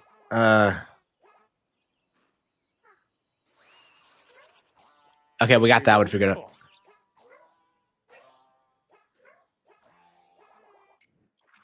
Okay, then we got that pretty easy. Okay. Hearts.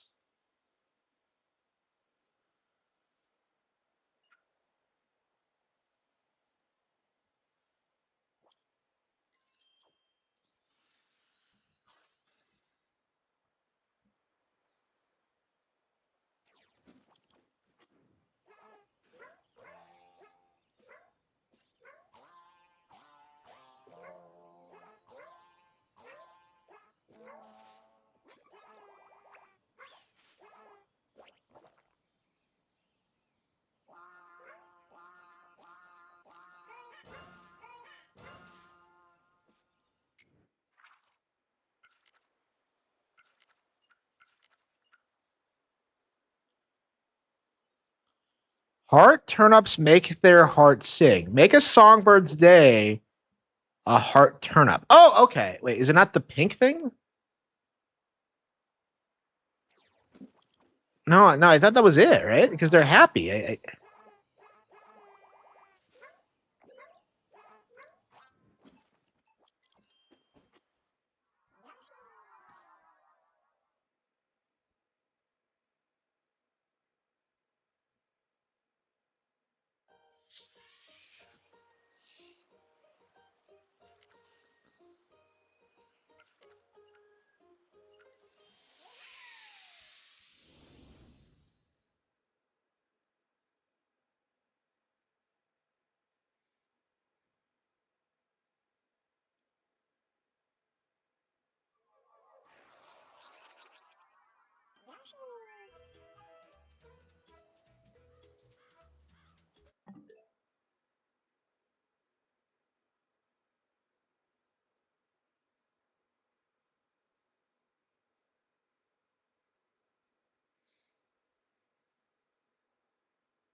Oh, I see. It's a different area.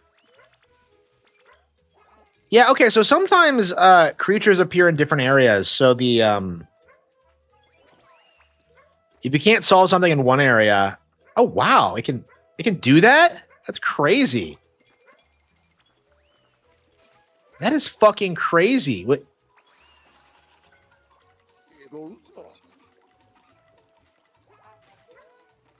That is crazy.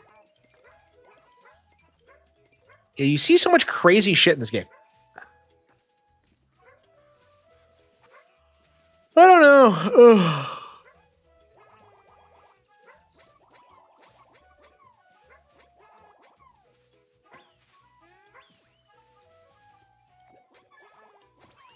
I think this might be the heart. No? Is this the heart turn up or?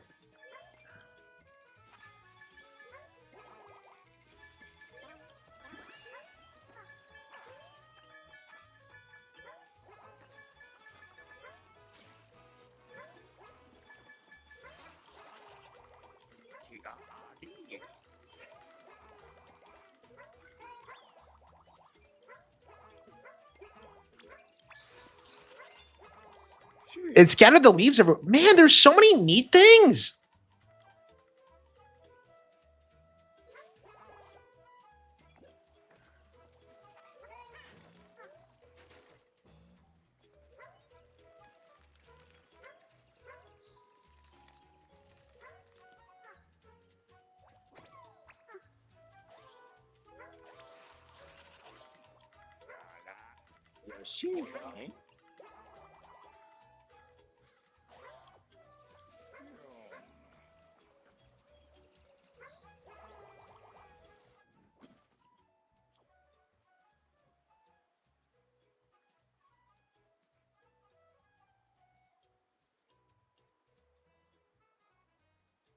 The developers didn't watch that movie.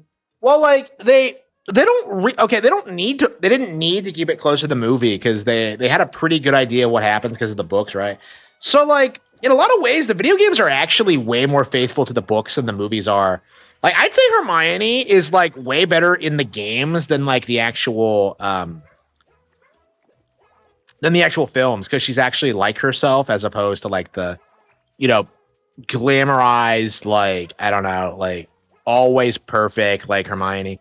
Yeah, people don't say this enough, but like Hermione really was like she really was like a girl boss character in the movies. Like people were confused by this because like it was a pretty faithful representation of like what she was like in the source material, but like in the movies they really tried to make her like right about everything and just.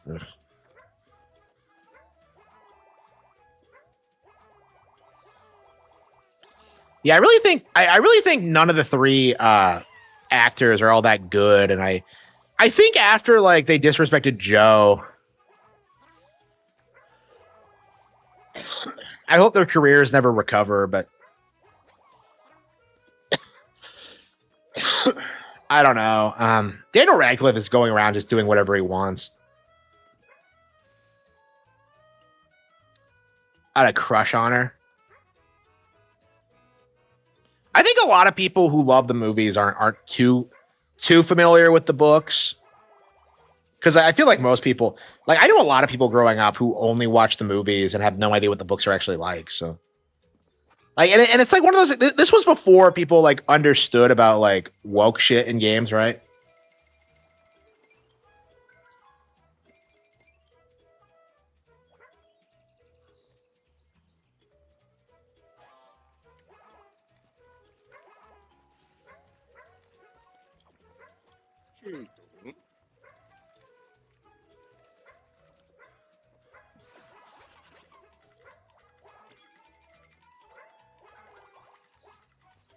Look at just all the crazy shit that happens in the stage.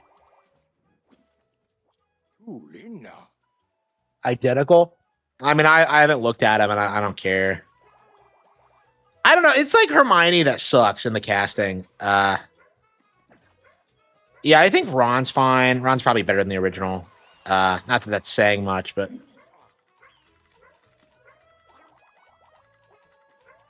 yeah, this is the best game on Switch too so far. I think.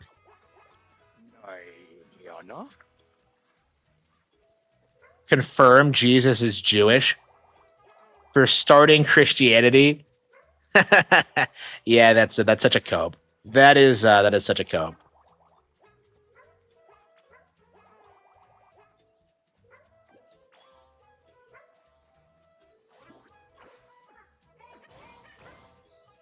Yeah, that has to be like one of the craziest psyops in like recent times. It's like is like ooh, who we got? Oops.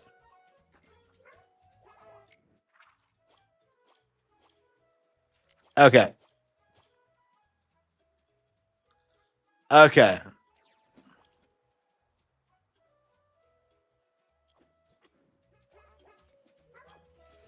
No, you're not.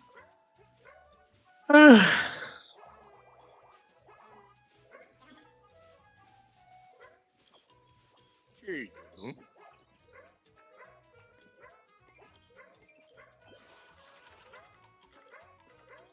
Man, we're finding random discoveries everywhere. Like it's crazy. What Godzilla? Oh, did they announce one? I think they did. Yeah. I don't want to hear about licensed games. It's just kind of my mindset. Like, I don't like it when like these companies like reveal a licensed game and they're just like, "Oh, you're a fan of the license. You're gonna go out and buy it, right?" Like, no, you fucking retard. Like, I'm not buying shit if it's not high quality. I'm not, like, I like Godzilla, but I'm never going to watch like all the movies because like not all of them are good, right? Like I'm never gonna watch like stupid Home Alone burglar. Godzilla's not even the movie Godzilla movie again. Like that shit is just awful. Godzilla and Evangelion. Like they need to stop with these crossovers. It's embarrassing. Yeah, I was bitching about Tifa, but like I think it's a lot worse with Sonic Racing right now because like they keep getting all these crossovers that try and be relevant, and it just feels like it's not gonna happen.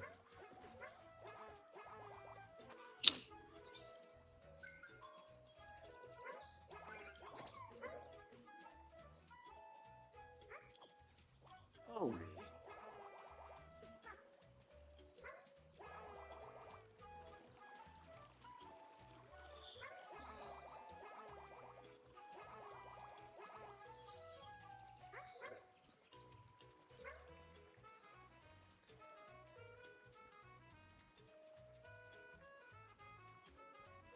Yeah, I don't think so. Yeah, I'm not interested in a Godzilla game. I'm interested in like a good game, period. So until you like shut the fuck up and start like producing something I actually want to play, you can fuck right off. I don't care what the brand is. Like I have way too much play to play already than to care. Abysmal they are, yeah, yeah. Like the Sonic IP is dead at its core. Like what you're seeing now is like kind of the decline of the brand in which like nostalgia blinded boomers are taking to see their kids to see Sonic the Hedgehog, live action, just because it's Sonic and just because the Mario movies are coming out too. And like people are just slowly realizing that Sonic fucking sucks. It's like it's just been a dead brand for a long time, but I think it was just coasting off of '90s nostalgia for the past 3 decades, and now that's coming to an end. Like I don't want to like hear about Sonic anymore or like play any of the games. I don't intend on ever paying for them again. If I need to like play one for a review or something, I'll just get it at the library. But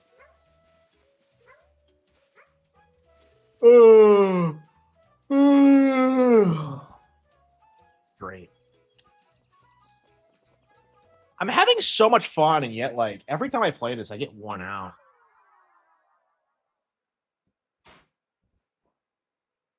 Like I don't know what is with my chronic fatigue. I mean, I actually like did some workouts before well, a workout before I went live, so that might have something to do with it.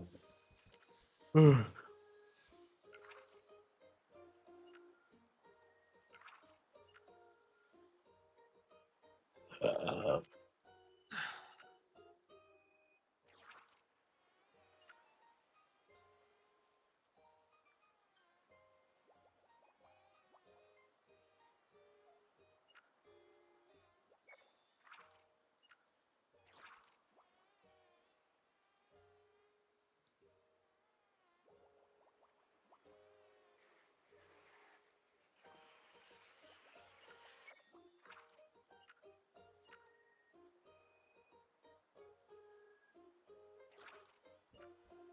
Yeah, what an amazing game. What an amazing game.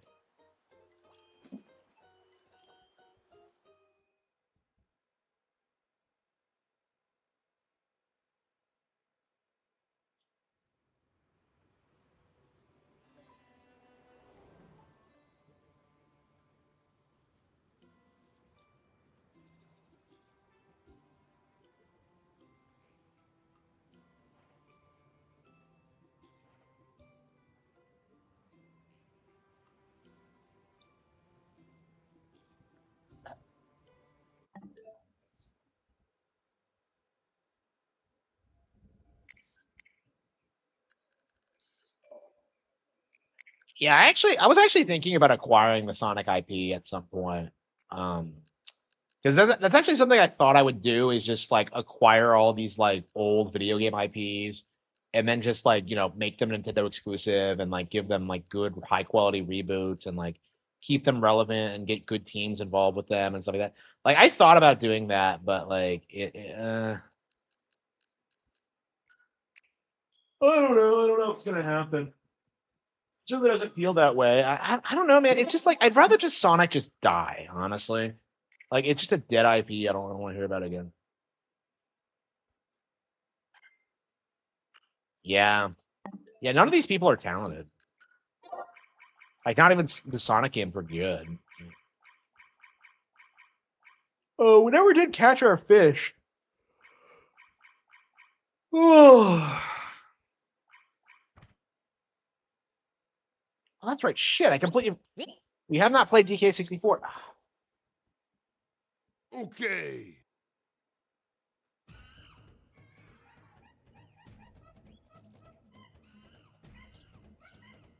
I can't believe I'm this tired. I don't understand why I'm constantly on the verge of passing out, but yet I can't sleep. I don't get it. And like I haven't been sleeping well either, so I can't. It's not even like when at least when I go to bed, like it's not gonna happen.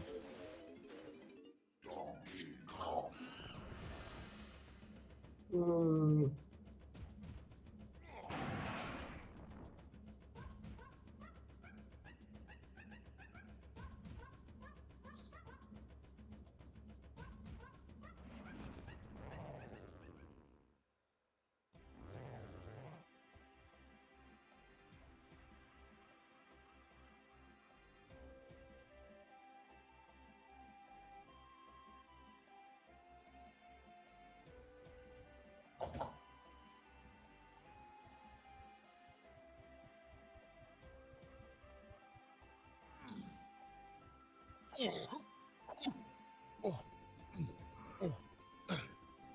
Okay. Yeah, we're already a good chunk of the way into the game. Let's see. Where were we?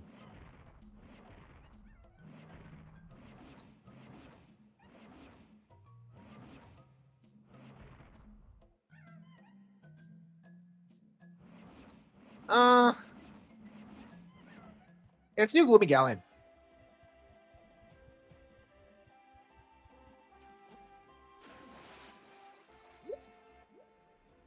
I want to play some games. What are we gonna play?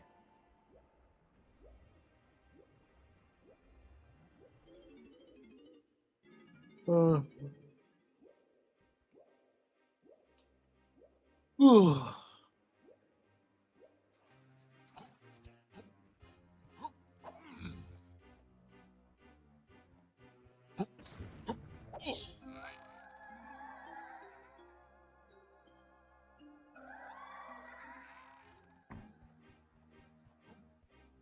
she only gives you like 5 hints per stage, and it just feels kind of pointless. Wait, is there really no barrel? Yeah, I thought there was one. Why is it over the water? That's a weird location for it.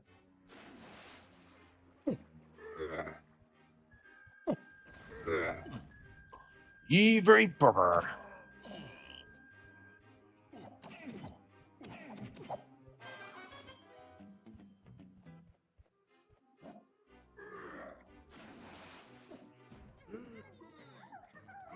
Spin. Ooh.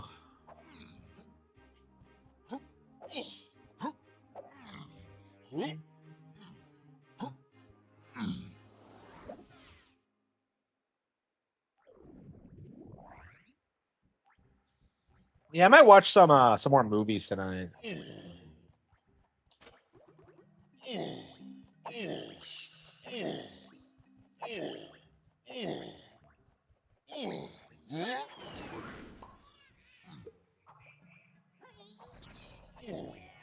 Okay, lanky and tiny. Okay.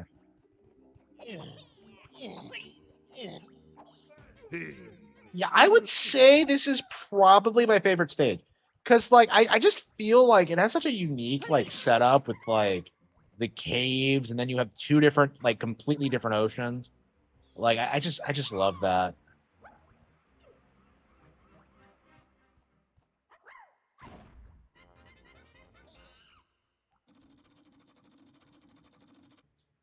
I'm a big fan of Frantic Factory too, because the tone.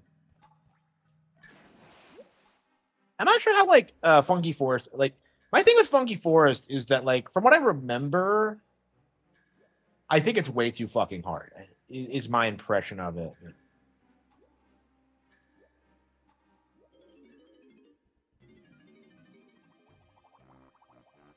Yeah, I never understood this fish that comes out of nowhere that just decides to help you for some reason. Hey, it's Captain K. Rule from DKCT. That's a good cameo. Wow. Yeah, the really interesting thing about how this game is set up is that like you don't technically have to like do anything. Like all you really need to do is get the keys by beating the bosses, which you get by collecting the little bananas. So like golden bananas, they don't really do anything besides like open the blockers. So technically, you can get like a ton of golden bananas in any order you want. Like once you have all five Kongs, you're pretty much like free to do whatever you want. You still have to unlock later levels, but like there's so much in the game. It feels like your playthrough would look radically different than like anybody else's.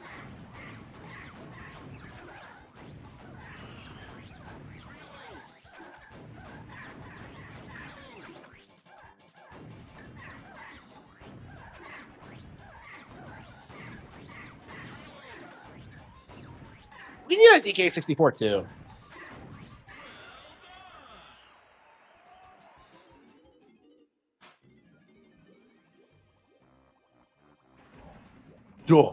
Donkey Kong.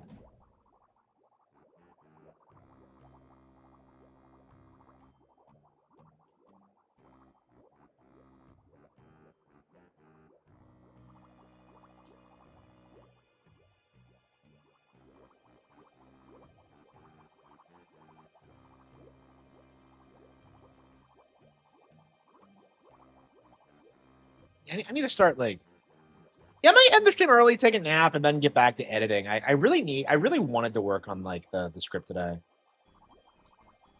I really need to get started on the command video, and I just have not done it. I just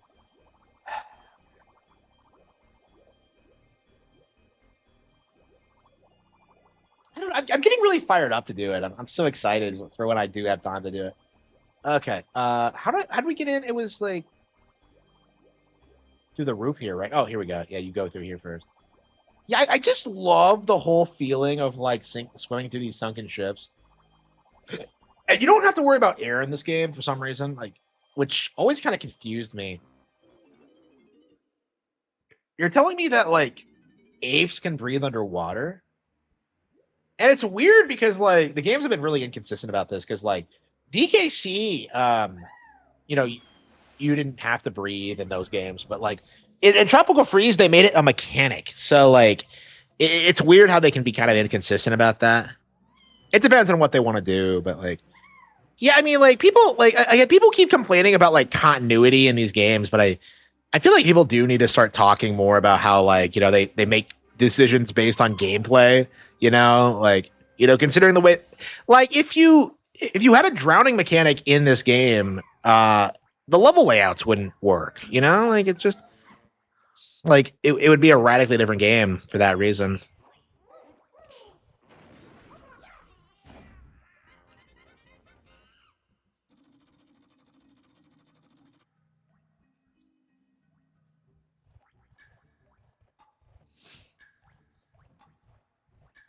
I'd say Lanky's my least favorite of the five. I think Lanky's actually pretty popular, but like for me, I just don't think he's that like fun to play, and I don't like his design, and his lore is kind of stupid.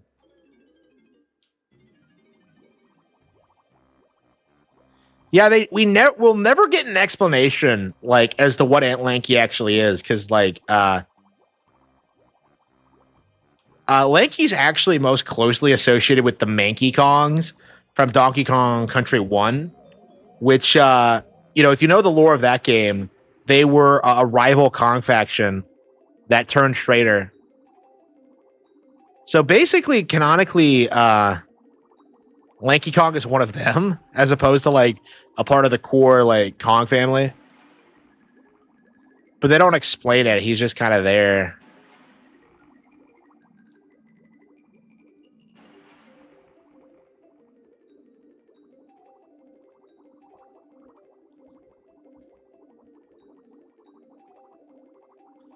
But yeah, I've always loved the others, but like Lanky just kind of, I don't know. You can't collect things when you're on guard, really. Yeah, I imagine we're gonna see a lot of characters. Like Chunky was in the Mario movie. That's like fucking insane to think about. That like Rental Floss was just completely BTFO by that, and he still tries to make like Chunky's dead a meme, but it's never gonna happen. I hate that fucking bullshit. I hate Rental Floss for a lot of reasons, but like that has to be the most offensive thing ever. That like he seriously tries to tell his audience that a video game character is dead. Like why? It's just like. By the way, the video sucks. You're not funny, and like, yeah, I hate Rental Floss the bad.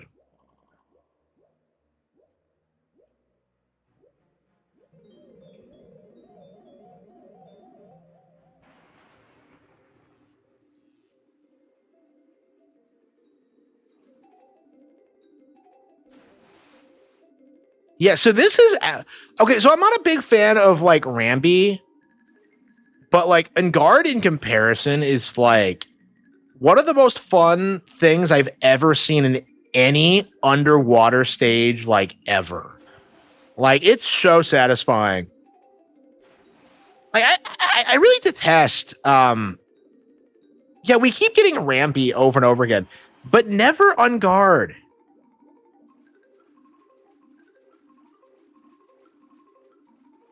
On guard, I think is like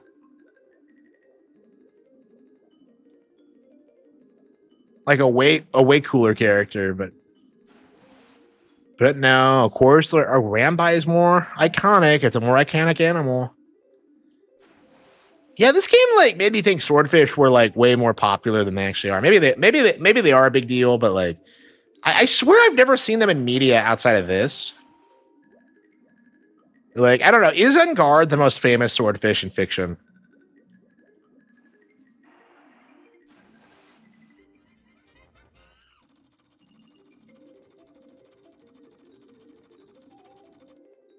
Oh yeah, that's what I was talking about. Yeah, so those are the Mankey Kongs, right? Those are orangutans that turn traitor.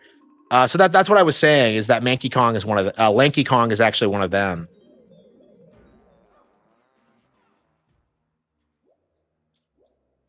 Yeah, there's all this weird lore that like Nintendo almost certainly doesn't consider canon anymore. And like I don't think they released an official statement on like what is and what isn't canon. So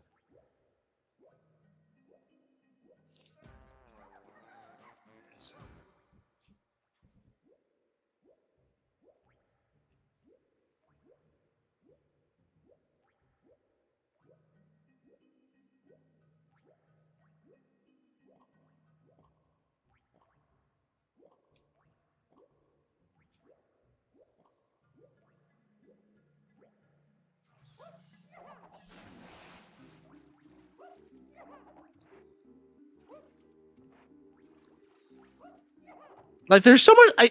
I love this stage because it feels like there's so much to find and it's all like so naturally laid out.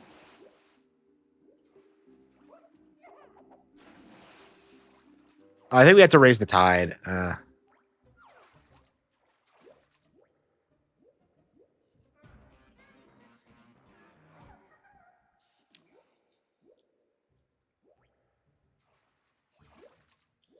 It's crazy that I got filtered by the by Fungi Forest as a kid. Like very specifically the boss. A king, yeah. They don't go into that like all that much. Like I think the cartoon's the only one that went with that angle, but it's technically true.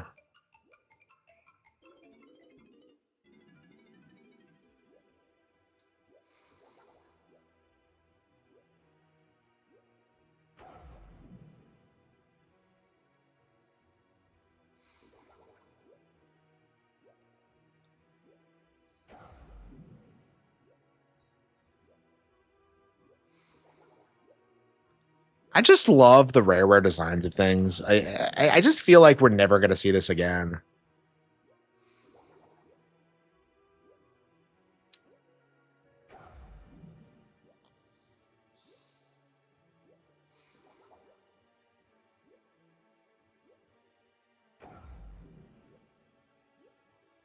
Oh, I think you had to collect the pearls, which yeah, you collect the fucking pearls. Like what sense does that make?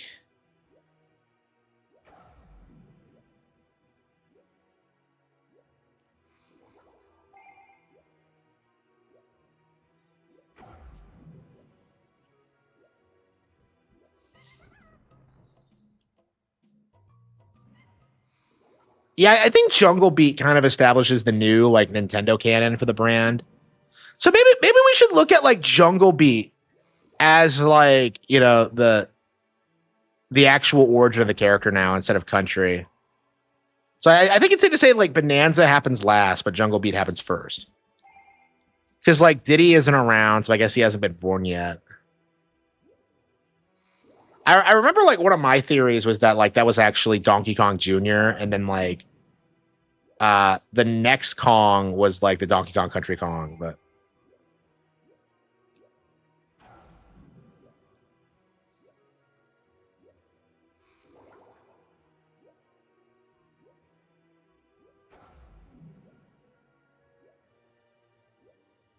yeah, I agree. Like it's shocking how much better this game looks than Bonanza. Like this game just kills Bonanza like visually, and I like Bonanza a lot. But like I always I did say when I played it that like it's nowhere near the quality of this. Now that I've collected these pearls, maybe I'll go see the mermaid. What fucking mermaid? Yeah, if this game has a problem, it just kind of like the exposition is like really bad for some reason. Like with the Kongs, like they're not very they're not very specific on what you're supposed to do.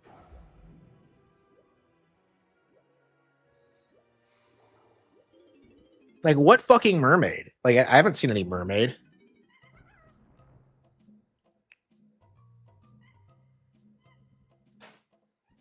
Yeah, I don't. I really hate bitching about the redesign in Bonanza because like I don't want to come off like a boomer. But for like me personally, I just didn't like it as much as the Rareware one, and I was kind of surprised too because I thought it would come off really well, but it just didn't happen. And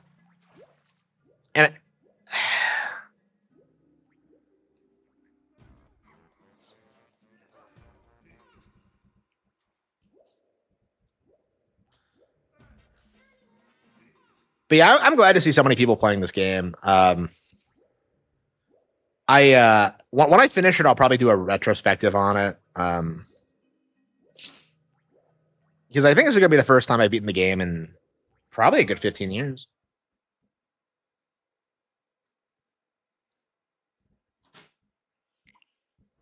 I've gotten pretty close to beating it. Like I've gotten to the castle, but I didn't actually like get everything in it. I mean, it takes quite a bit of work, so yeah, the game is starting to show its age. Like I think in like for a long time, I think the appeal was like just how like big and ambitious it was, and like even in the GameCube era, it was that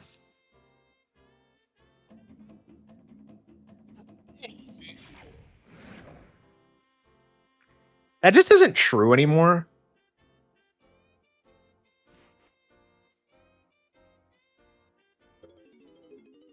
it's just one of those games that was like cutting edge at the time, but like everything about it has been kind of done to death. Like, I can't imagine a kid playing this and not thinking it's like, just kind of a lesser Odyssey. Because I do think like Odyssey plays way more similarly to this than 64 if you think about it, with like the wide open areas and like not leaving the area after you clear it. Actually, that's kind of what I want out of a new 3D Mario. Like, why don't they have wildly different like scenarios like they did in 64 and Sunshine? Because like my problem with Odyssey was that like it felt very scripted. It felt very linear instead of like supposedly being this like open plot.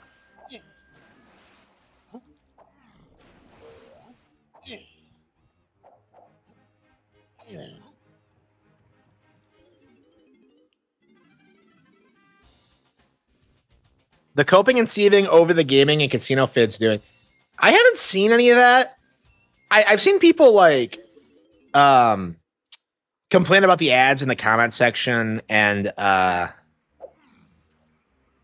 tell me I'm like plagiarizing their content, which is not true. They have given they've given everyone permission. I hate to say like they gave me permission because I don't want to put words in their mouth, but like yeah, they want as many clip channels up as possible because of like what the quartering's doing. So yeah, I agree. Like so many people spurg out about the collectibles in this, but like I think it really makes the game like really open ended. Like playing this game, like the fun of it is like wandering around and like making discoveries and doing stuff. It's like this is so good at that, and like I'm just so frustrated by like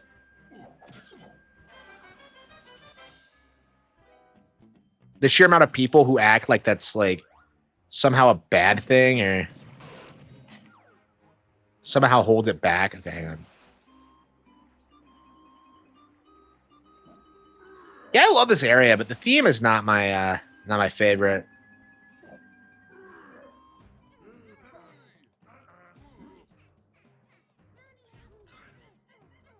What a little bitch.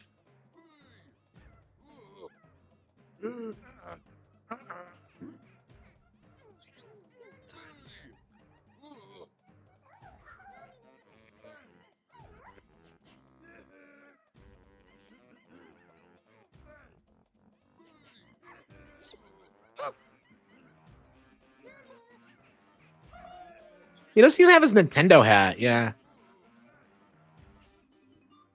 Yeah, so Diddy's design, like, so it was, even in this game, it was kind of changing because he has the star look. Yeah, these days I think he wears a Nintendo hat, but I think back in the day it was a Rareware hat.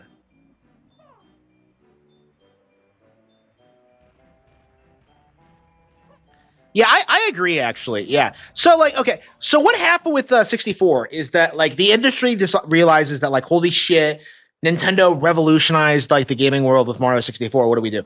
Okay, so what we have to do is just demonize this genre and say that collecting stuff is shit and that it doesn't work. And we have to kill it. We have to bury it. We can't allow this to take off. So like, they went after like, all these games. They went after Tui. They went after DK64. They made fun of Conker's 12 Tales. Like and then like, they stopped producing them, right? After the GameCube era, after Sunshine.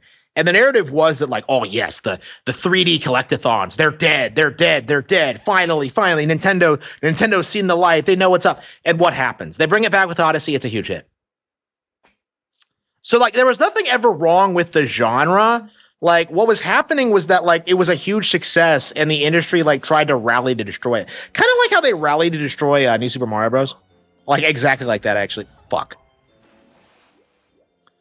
But like they can only do that for so long. If they're not producing these games, then like they can't keep bitching about them. But like if they bring a new one back, then suddenly it's like, a throwback title and like you have people who love that stuff more than the critics and like, will actually defend the genre from them and it just doesn't work essentially. And we've seen that happen like several times over the years. Like, they've gone after anime the same way. They've gone after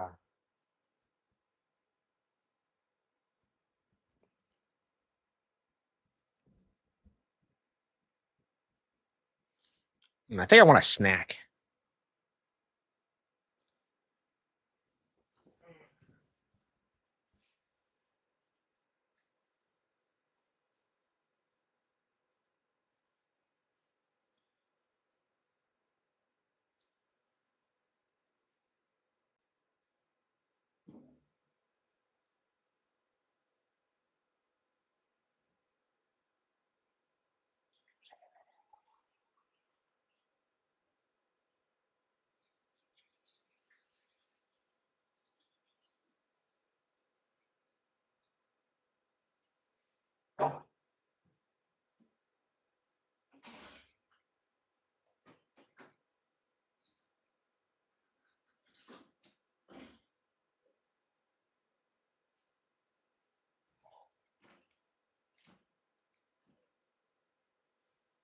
That's fucking awesome.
I think I'll make some mozzarella sticks.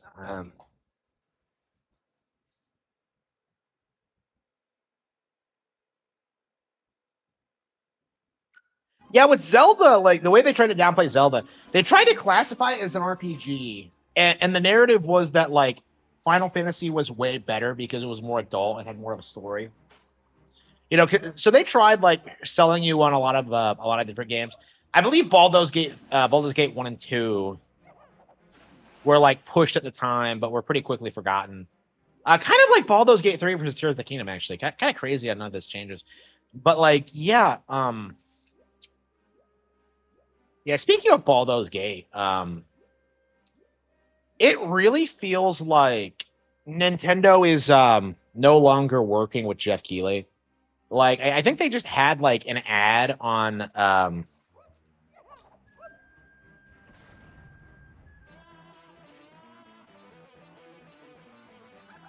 I not centered on the what is with this thing?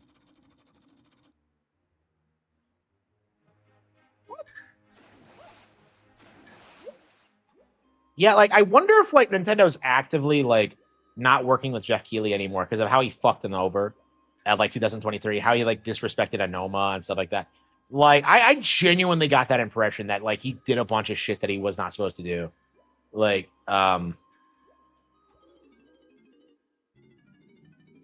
I don't know, man. Like once the Western like award show grift collapses, like man, like the Western gaming industry is gonna have shit.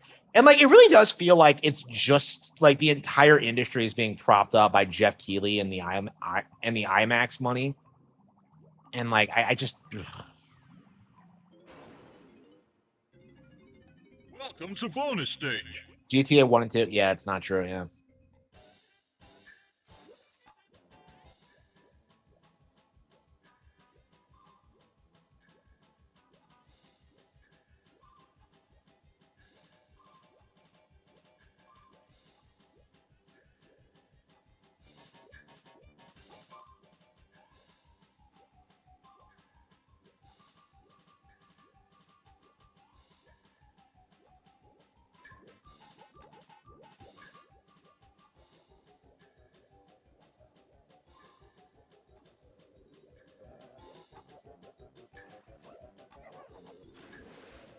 Oh, it's this one. Oh, this one like infuriated me growing up.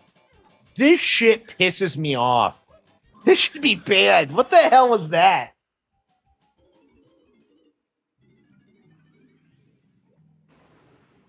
Yeah, so I think the difference between like the downplaying Nintendo back then versus today, back then people used to actually take it seriously and think it was like actual valid criticisms. These days, if someone goes after DK Bonanza, they just get kind of laughed at. Like right now, like the cope that it's not a system seller is just that's like about the best they can do, but it's not going to survive the generation. Like that game's going to sell upwards of 20 million units like by the end of it. And I think we'll continue to sell indefinitely, truth be told. Like that game's like a phenomenon.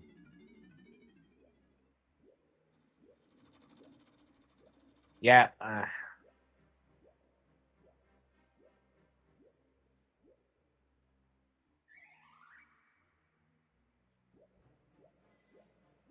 Thanks for the casino. Oh, thank you. Thank you. Yep, you're welcome. You're welcome.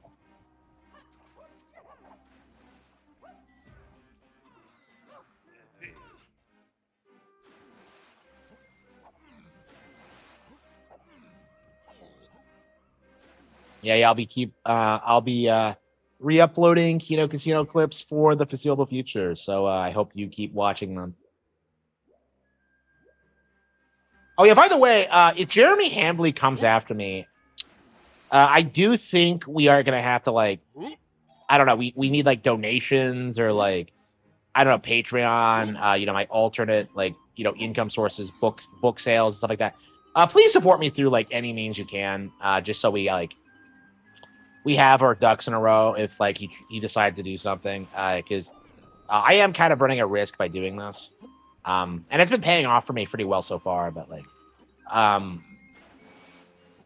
that is a real concern going forward. So yeah, please support me any way you can. Oh, here goes. Okay.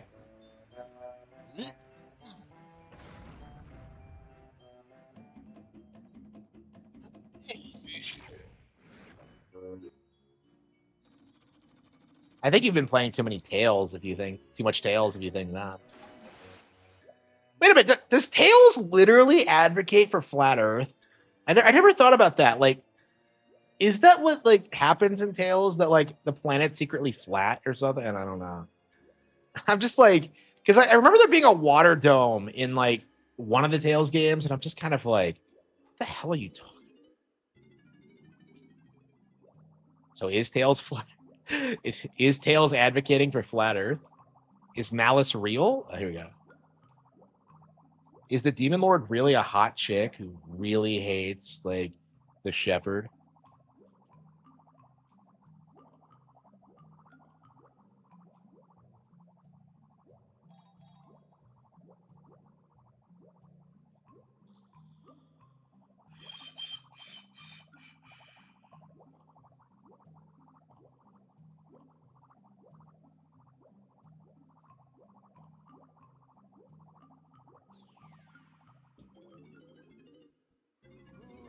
Welcome to bonus stage. Crazy Conklin. Wait, who's holding this gun? Yeah, shoot the banana, but not the Kongs. I never understood the concept of this. It's like, it's not hard. I guess it gets faster, but like,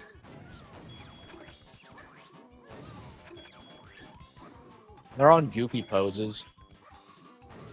Like, did they want to make a Mario Party game? I don't know. It's kind of crazy how many mini games are actually in this.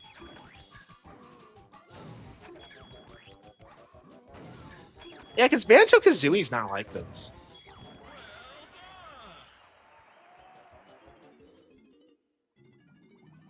Q's a real.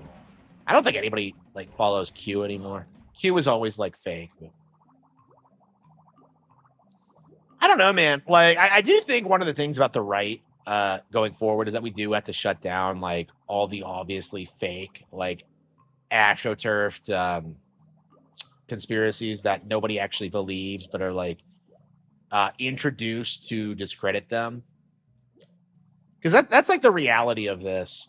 Like when you get right down to it, is just like, Like these theories exist to make conspiracy theorists look retarded. It's just like that's just the reality of it. That's the reason why like people associate like conspiracies with like flat Earth and like birds aren't real instead of like the stuff the government actually does.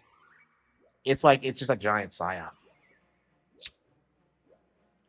Yeah, they always whip out aliens whenever they like want to distract people from something, and like it just, everybody just needs to like unilaterally just be like, no, no, no, I don't want to hear about aliens. Talk about like what's actually happening. Like I don't even care if the aliens are real. Like that needs to be the mindset going forward. Like I don't care if the aliens are real. Like you're gonna do what we want you to do. So like yeah, that should be the mindset going forward. But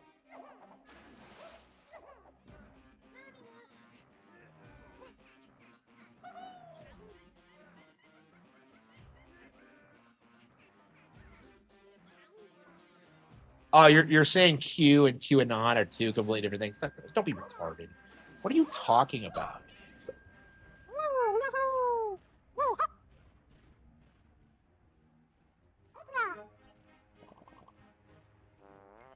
Yeah, I don't have any patience for the Q shit.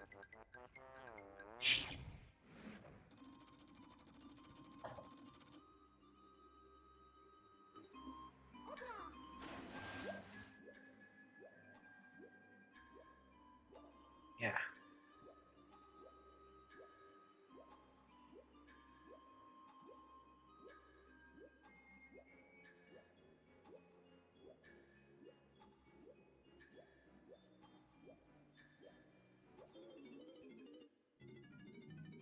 I feel like you have to do all of these at once because otherwise you're gonna lose track of where you are and what you've done.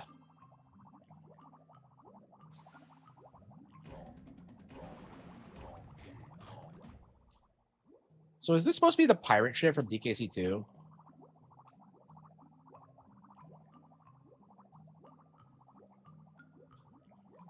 By the way, they don't even give they don't give an explanation as to like how the worlds in this game work. Because like in Mario 64, Bowser brought the paintings to life. Oh, hang on.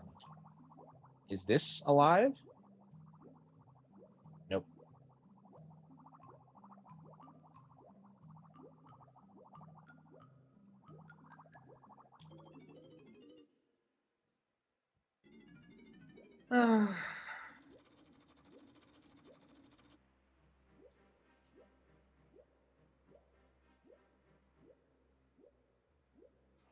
Yeah, I think as a kid, I actively avoided a lot of these. I actually like, I was actually going through like the entire game, like as a kid. I was just like, okay, where are some bananas that I've never found? And then I end up going to Angry Aztec, and I have this weird realization that there's an entire building that I've never gone into before, and it's in like Plan Site. I just somehow like overlooked it for like 10 years. So like, I go up there and it's just a bunch of shit I've never seen before. It's the one where like you walk in and like someone tries to shoot you with like all five of the different Kongs. It's kind of gimmicky. It's really weird because that's one of the levels in the demo too. So it's probably a lot of one of the things that like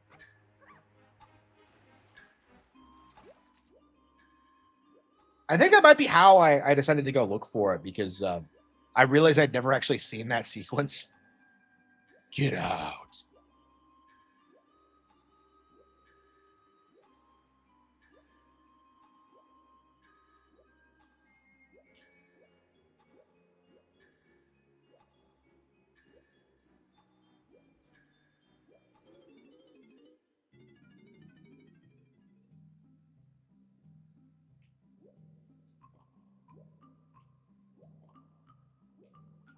Yeah, it seems like we're setting up for like the Israel backstab arc. It feels like it's going in that direction, but we'll have to see. I'm just not sure exactly what that's gonna look like, or uh, if it'll be Trump that does it, but it'll happen within our lifetimes, I'm sure. Like Israel, I think fundamentally it just can't work as a state because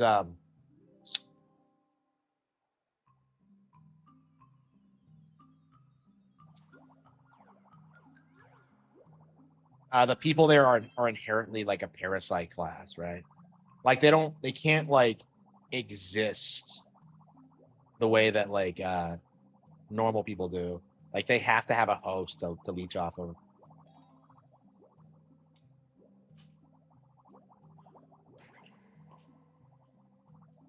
So Israel's like it probably has a ton of like internal problems because like uh of just how certain people get preferential treatment and it'll collapse eventually. Honestly, at this point, I would say it's gonna collapse like the instant like the U.S. like pulls its support for whatever reason, and that's gonna happen at some point. It's just a matter of when, because like the outright like uh like blind worship of Israel around among boomers is that's not gonna be a thing. Like after they're all dead, it's just never gonna go back to the way things were. I think the way they sold it to boomers is that like they make Israel sound like the biblical Israel when it's fucking not. Like, because they unironically like I think cite like the Bible for like why they have to support Israel. It's just retarded.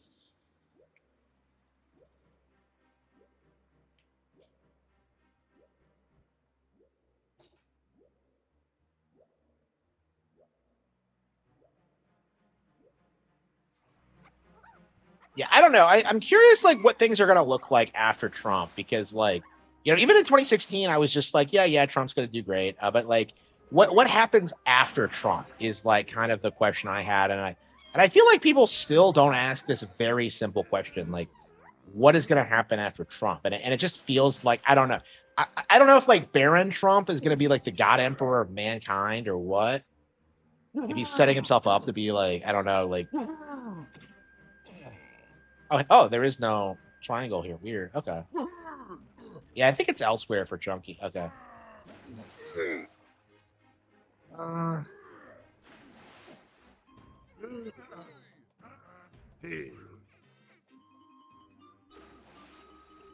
yeah, World War II. Yeah, it's stuff like that, honestly. I don't know, man. Like the World War II thing has been played out so much because like I really feel like a lot of Americans don't know the first thing about like any other war. Like with World War II, you have a general idea of like the setup and like the major players and like the political leaders, but like when you look at like everything that like happened afterward, or even like before, like what you get is just like nobody cares because like that wasn't important to the agenda. I don't know. Like the reason you hear about boomers, Vietnam so much was because boomers had to fight in it, and they didn't want to do it. So like, because they're lazy and stupid. Like they were fucking cowards, man. I don't know. I don't know, man. Like, what is with the Vietnam thing? Because they're always like trying to tell you that like, oh man, it was hell on earth, man. And I'm just like, yeah, like every other war ever. Like I don't know. Like boomers bitch so much about Vietnam, and yet they don't like really seem to give a shit about like any other war that came after. They're actually like quite in favor of other wars. Like it really comes off like the problem they had with it is that like they had to fight it specifically. Like fucking draft drop dodging commies. Like hey man, Tolkien fought in the Somme, and George R. R. Martin dodged the draft. Like that's the level of difference we're seeing here. Okay, like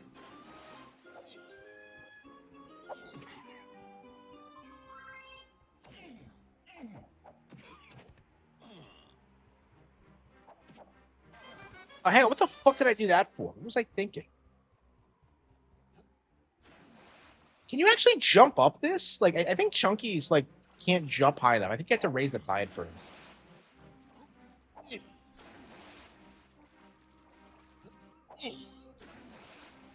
But yeah, boomers are like they're on the way out. I really genuinely feel like at this point, like the instant the boomers are gone, like things are gonna get better like immediately. Like I'm not even joking. It's like it really feels that way, and it's felt that way for a long time. Like things are not going back to the way they used to. Like Nowak, that kid that was killed. by that Seek.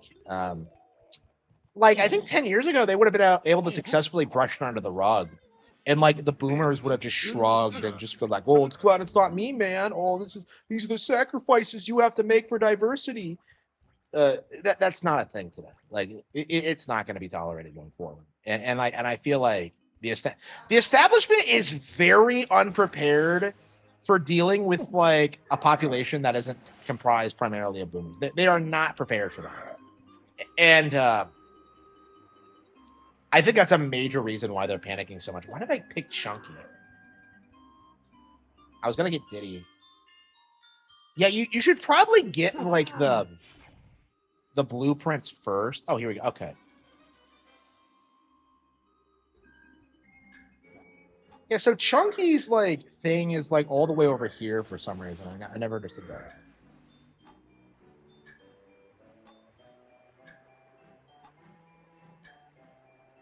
I never understood his swimming animation. What the hell is that?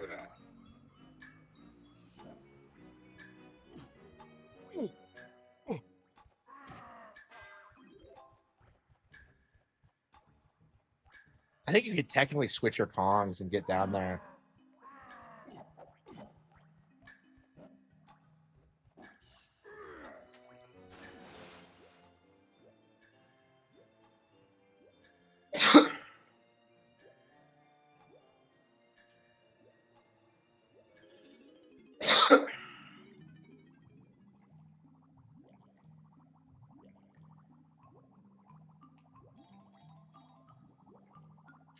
There are a lot more coins in this game than I remember there being.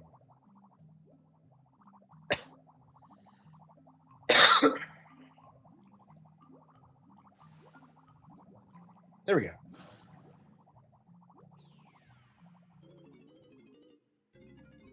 Welcome to bonus stage. How many of these fucking things are there? So they rehash a lot of them, honestly.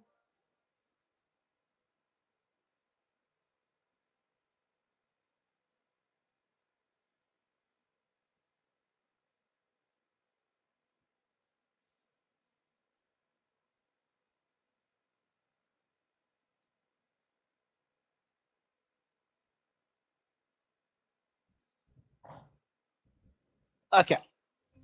We keep seeing this dumb, like, okay, slot machine all the time. Yeah, I guess you're not supposed to discover all of them, so.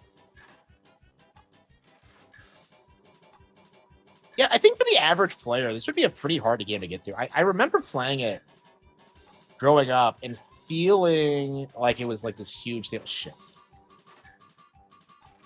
Yeah, this thing is way too slow. Oh, okay, there's. Yeah, blow it. We blew it.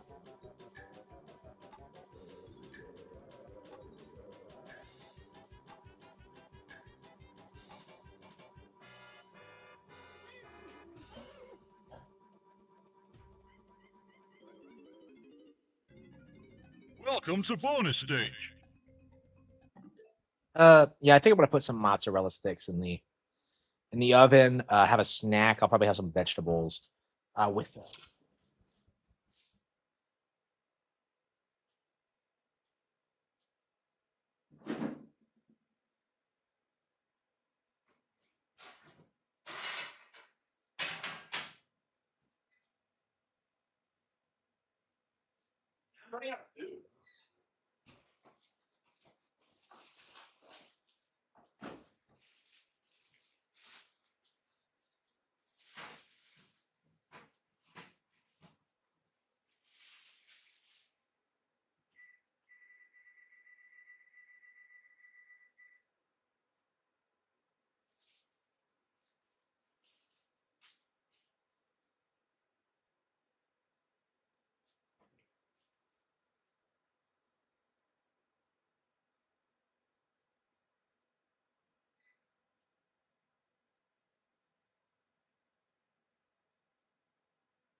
Yeah, I probably should have just gone ahead. Hmm. Yeah, I went ahead and ordered my groceries for the month a couple of days back. I'm running out of everything. Like it's gonna cost me like I don't know. Yeah, probably $1,000 to refresh everything. I'm out of. I buy things in bulk, so like they tend to last a long time. Uh, let's see. Whoop. There we go. God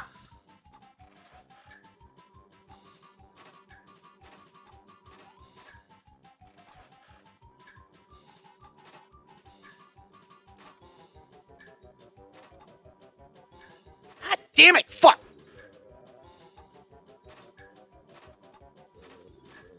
So wait, did they get progressively harder, or like is it based on where you find them? I see them. Bye.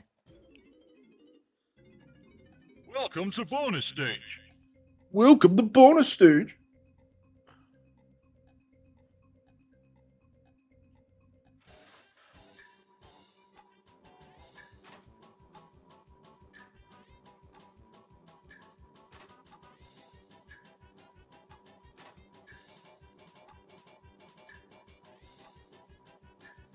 Yeah, don't hit anything until you see the banana.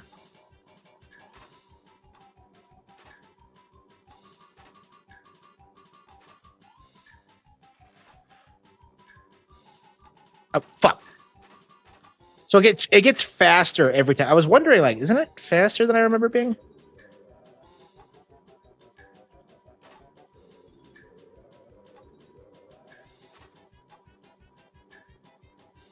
Ah, shit. Well, I was running out of time anyway, but Welcome to bonus stage. how is it a bonus stage? Because we're getting like a golden banana. It's not a bonus stage. It's an essential item.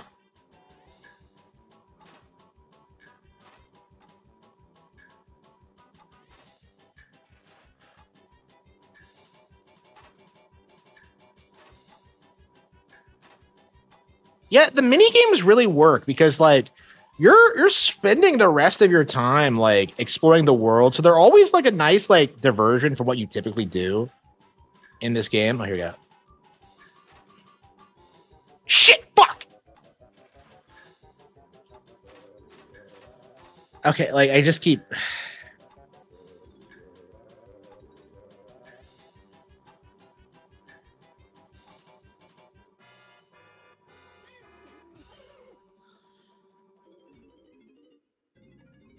Welcome to bonus stage.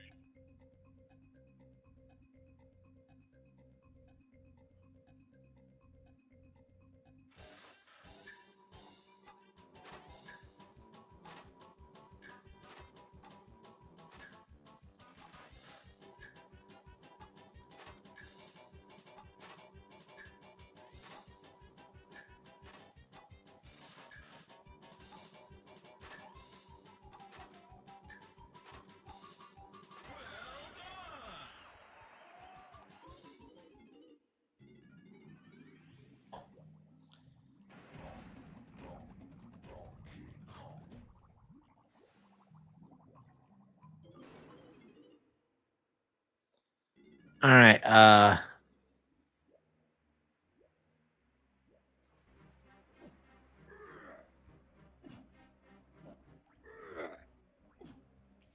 I'm so thankful for all the support I'm getting from everyone. You're all great. Obviously, we need to like I don't know, figure things out some things out in the channel. Like I do think like uploading less and like producing higher quality videos is probably the direction I need to go in yet next. But like again, I have no editing skills. The I think the right like my script writing is going to be quite a bit better than most people's actually. At this stage, I honestly I just feel like I need to find an editor. Oh, oh, that's what that grunny does.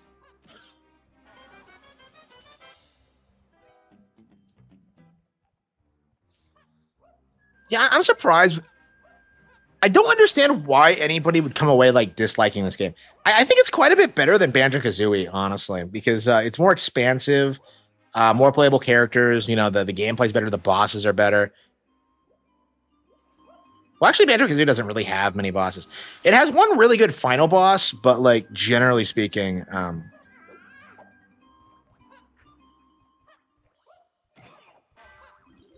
yeah, I'd say probably the final boss in this is probably better than the one in Banjo-Kazooie.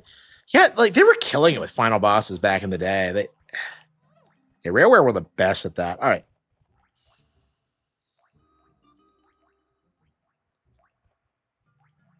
Okay.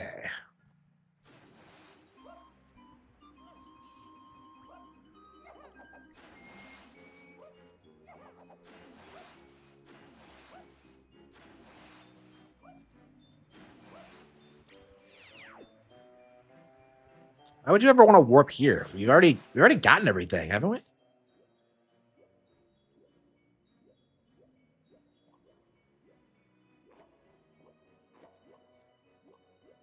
It's always weird whenever you find these doors just kind of chilling.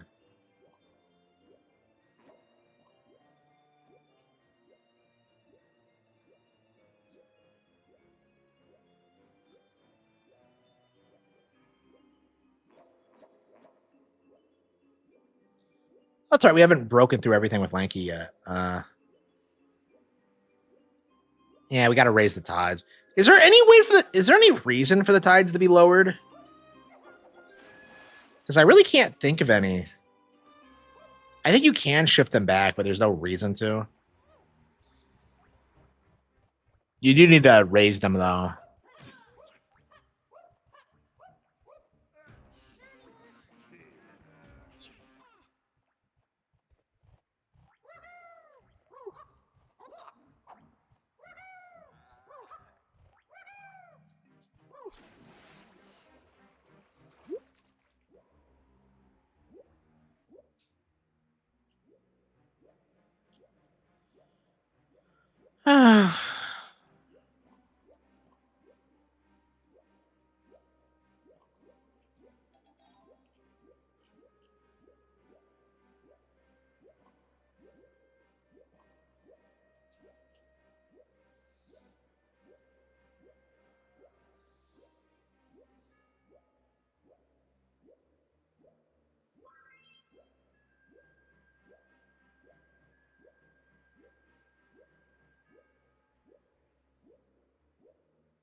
There's so many like random places like this where like tiny like man, I've always hated how dark like the underground is, the underwater is in these stages. It's not even like nighttime yet, but yeah, it's pretty bad.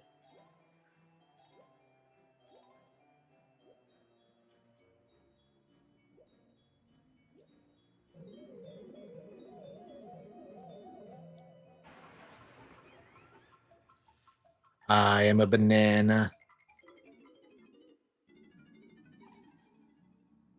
It's hot as fuck, mermaid. Look at those giant knockers. What the hell? I didn't know she was this hot.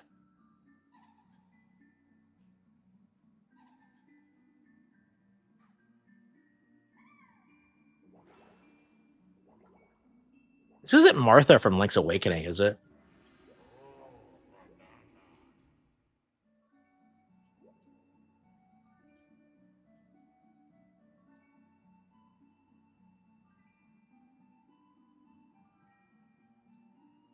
I'm sure they'll get stolen again. Is that hitting towards something? Am I gonna have to come back? How does she? Okay, so what I don't get is how does she get out? I don't know.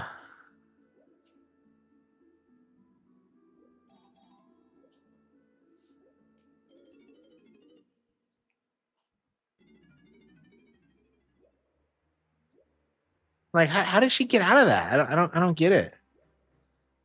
Like, I was always confused by that. I'm just like, wait, there's something wrong here. How many bananas do we have? 68? Yeah, so there's 200 total. Yeah, we're a good chunk of the way through the game now. We'd probably have beaten it this weekend if I had stuck with it, but it's just one of those cases where I'm just like, yeah, we gotta play other games. I want to play my serious book, you know. I gotta anticipate Star Fox, bro.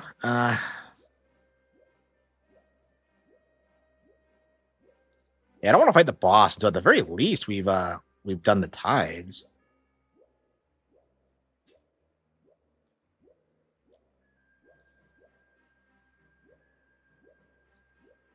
Is Funke Forest next? Because like,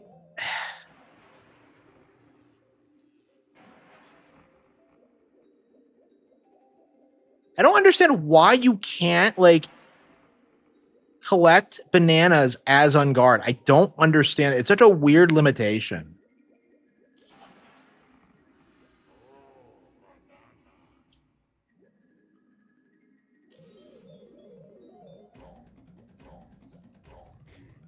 Yeah, this is like Lanky's stage. I don't understand why Lanky turns into on guard. I don't understand. Like, were they gonna give everybody like their own transformation? I think there was like I think Espresso was in the manual, if I remember correctly. But yeah, Espresso has always been shafted. I have never understood this. What do you mean I can't go down this hole? Like, I think it's because there's a portal here, but like, you know what? Let's beat the fight. Let's fight the boss.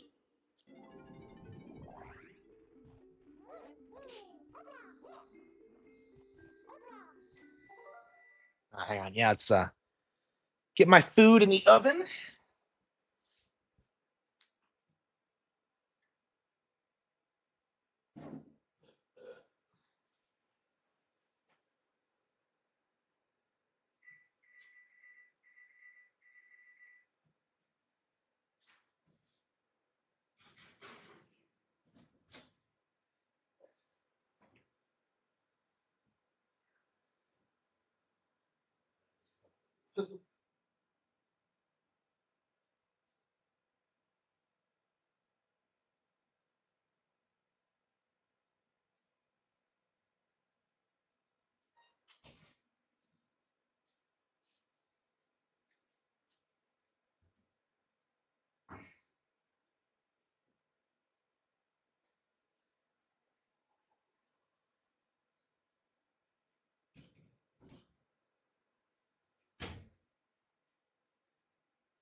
$250. All right.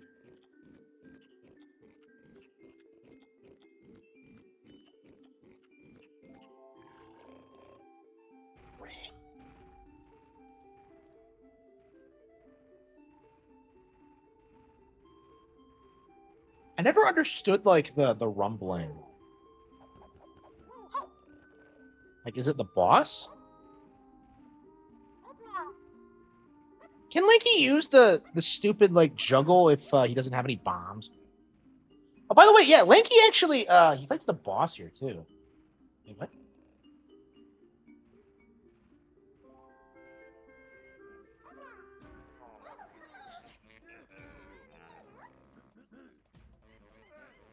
Okay, Tiny Kong. Yeah, I think we have probably enough to beat it.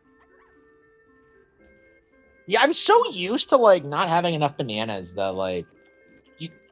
I, I guess as an adult, you don't really need. Well, I mean, you're just gonna naturally collect everything because you know you need them later. As a kid, you tend to just like avoid them because it's just like, oh, collecting things is bullshit. Yeah, I did used to come down here like desperately trying to fight the boss and then not actually being able to do it. I would like run through every Kong desperately trying to get all the bananas I could and just. Yeah, there's no way we have enough. I don't think we've done enough Diddy or DK shit. Yeah, this is the first time we got filtered by the gate.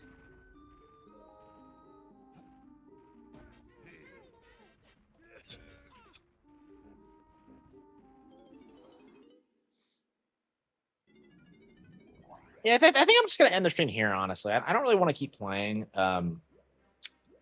Maybe I'll stream the Metokur clip. I don't know.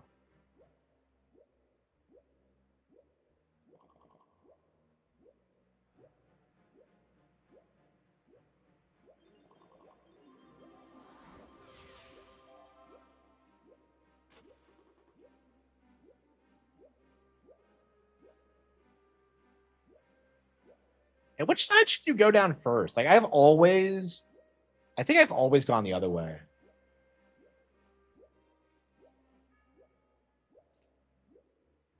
Yeah, this might be one of my favorite underwater areas in like any game ever, just because of just like the swordfish thing, and like just because like it just has so much atmosphere. Like I don't know, this area just brings me joy for some reason. I don't know, it's really interesting.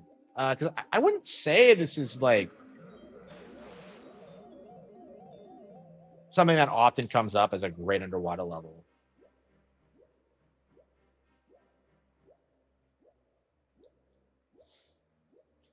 Uh,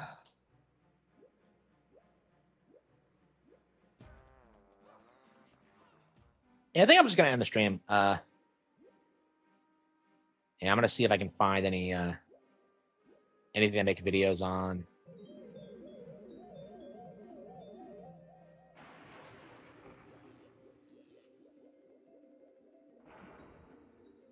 Is there any reason to lower the tide? It just feels like it's not necessary.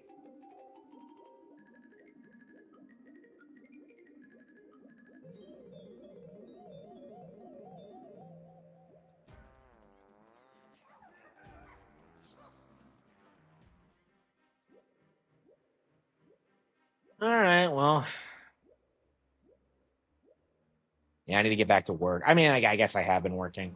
I've had a very good audience tonight, but unfortunately,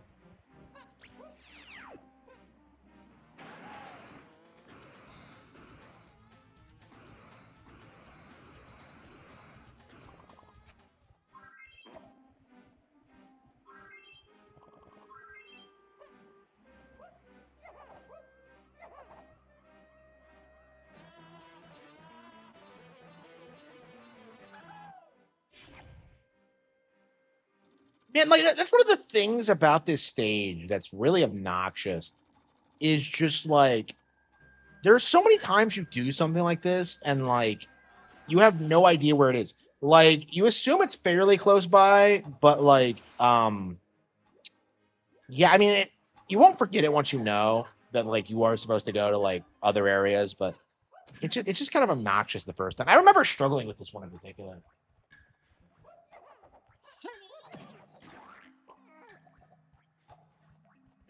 Hello, hello.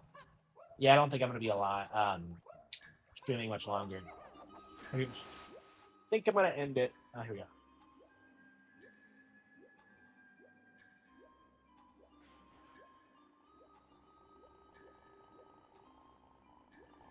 Yeah, and like another thing about this, it's kind of confusing. It's not clear exactly what you're supposed to do with this thing. It's like a pretty confusing area. I believe in the original version, it was even glitched where it was kind of unwinnable.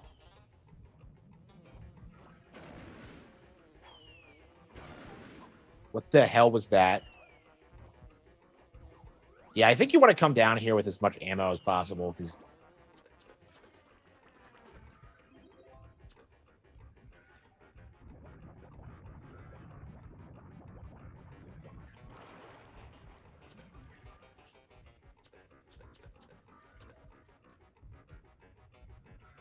yeah, so it shakes back and forth because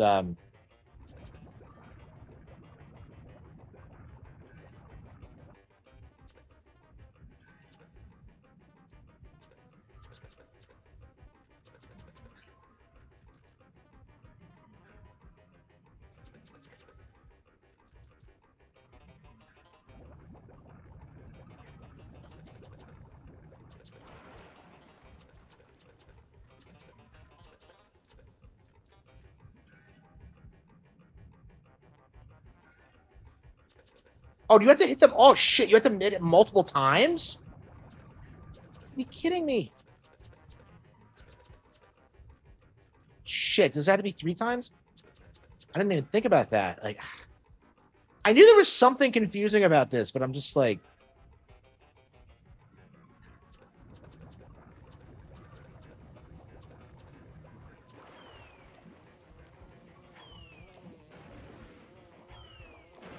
shit!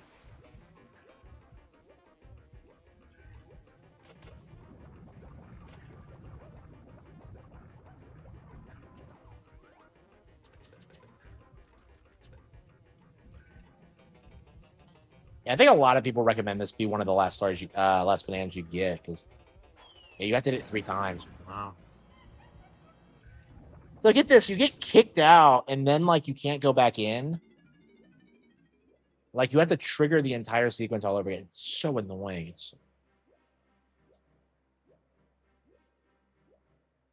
Yeah, I think we're gonna wait until like later in the game. Yeah, because it's way easier with more ammo.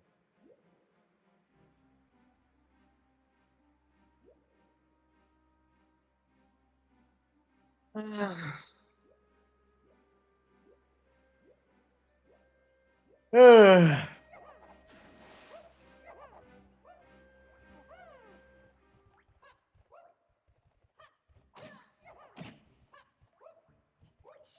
if I had a job. Okay.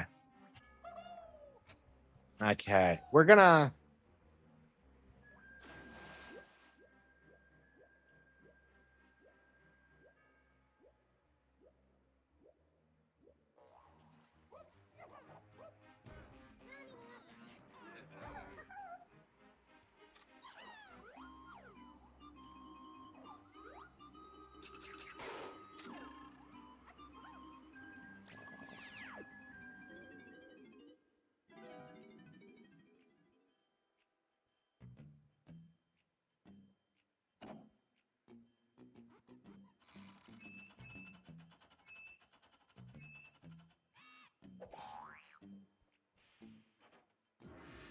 Oh, banana. What?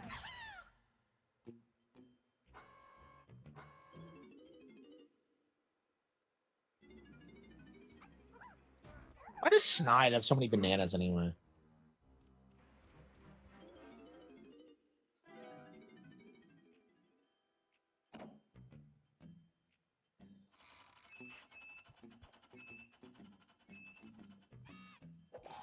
Okay.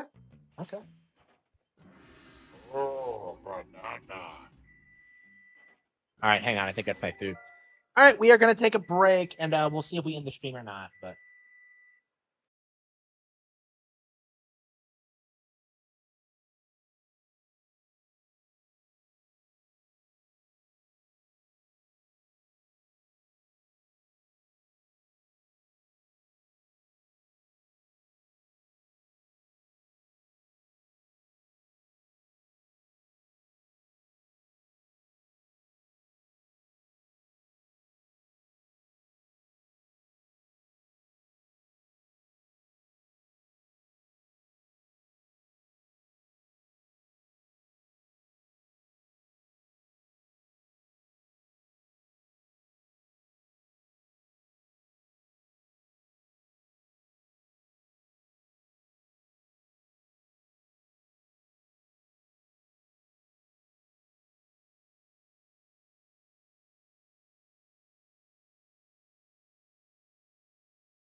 Oh, long stream. All right, here we go. Yeah, I was looking at like groceries, and I'm just like, I I don't know what I need. I have everything taken care of. Yeah, yeah, vegetables are good. Meat is good. I don't know.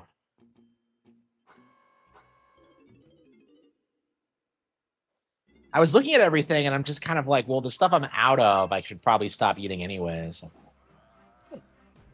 I really want good, high quality like mozzarella sticks, and I can't seem to find any in my area. Like I want like restaurant quality, just good mozzarella sticks. I just can't seem to find them anyway. Okay.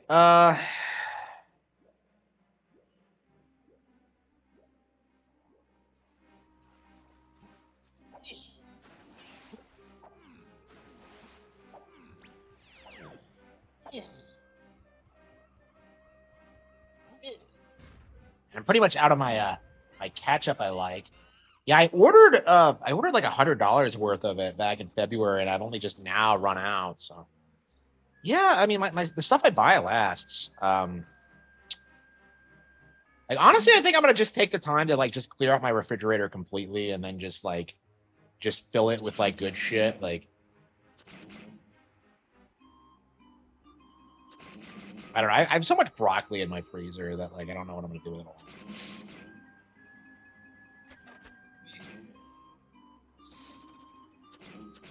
Yeah.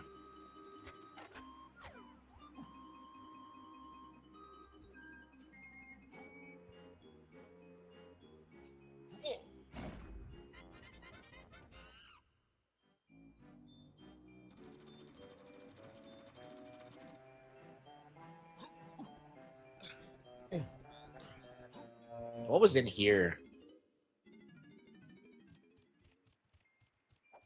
It was a weirdly creepy vibe.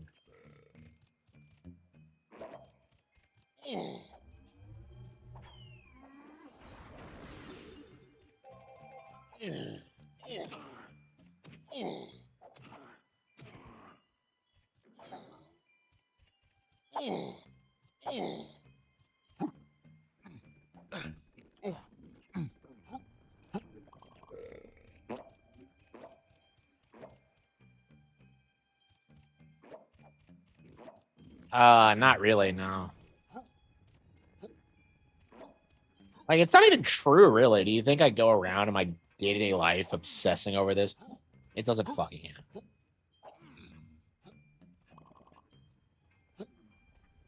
This looks like the tower in Mario 64, like the top of the Wom's Fortress. What is this lore? Okay.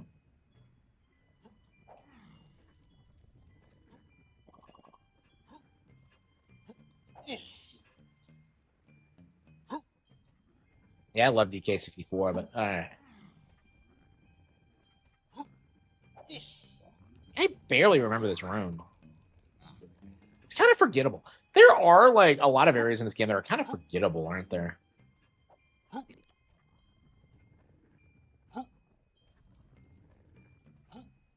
Yeah, I'm trying to decide what I'm gonna stock up on next.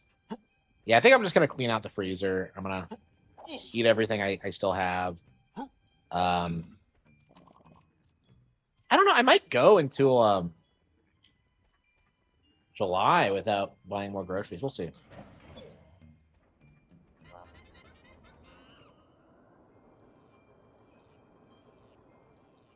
looks way too futuristic for a lighthouse.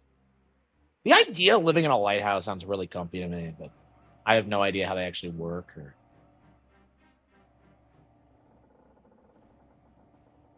what your actual responsibilities in one would be. Do they even serve a practical purpose today? Oh, banana.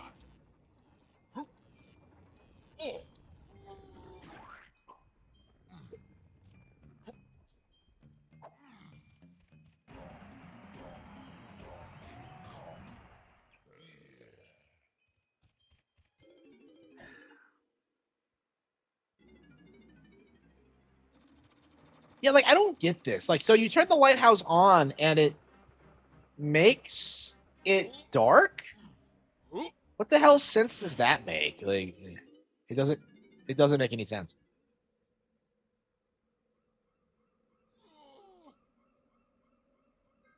Is there one course in each stage? I don't know if there's any area where there are none, but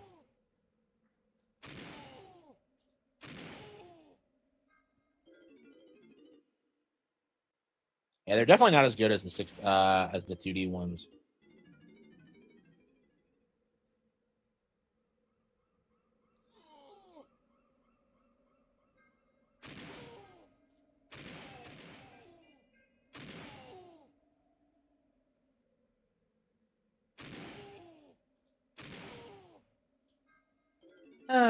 Yeah, they're just needlessly confusing. It's like they had to make it like as 3D as possible. I don't know. Like, yeah, Bonanza doesn't do anything like those.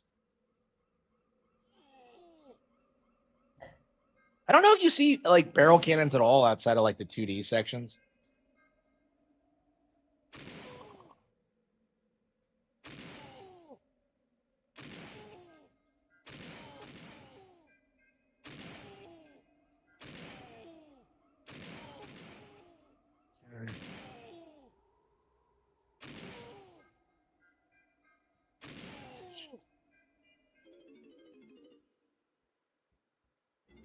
Yeah, yeah, you have no idea where you are or where you're going. Like your only hope is to just like it's just trial and error basically. There are some landmarks you can use, but it's like why? Why can't I see everything? Shit. Uh, man, we haven't not played Majora's Mask in a while. I got really into it when we started playing it again, but like this came out of nowhere and like we've just been bamboozled. Yeah, people forget like what it was like when Majora's Mask first came out because people forget how controversial it was.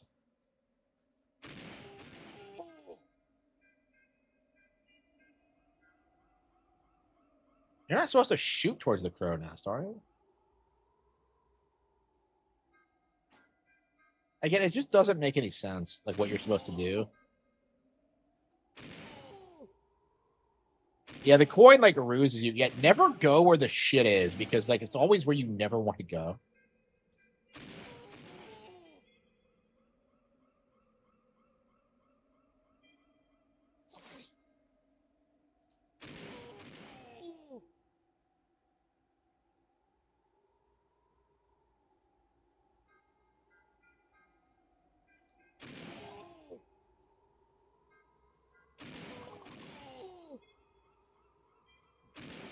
Got him. Oh, the seal's out. Oh my god, my Chad. Love this goot, dude.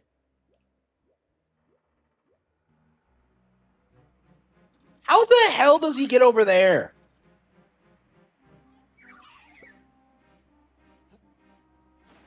Like I'm so confused by that. Like how the hell? Like he swam down and yet he ends up on the other side of the map. Like what? What is with these two areas? It's just kind of odd. Okay,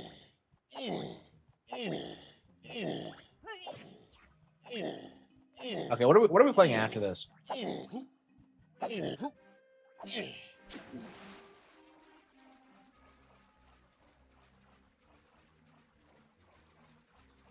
Yeah, I probably should get to work on my script or something.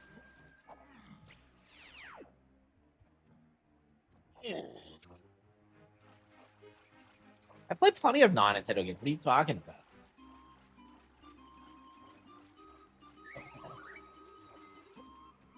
I should get a hold of TMNT The Last Ronin. If they're gonna like make a game about it.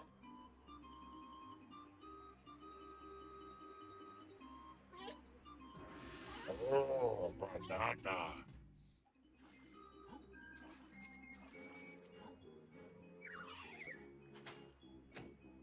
It's just so confusing. Was this game rushed? Yeah.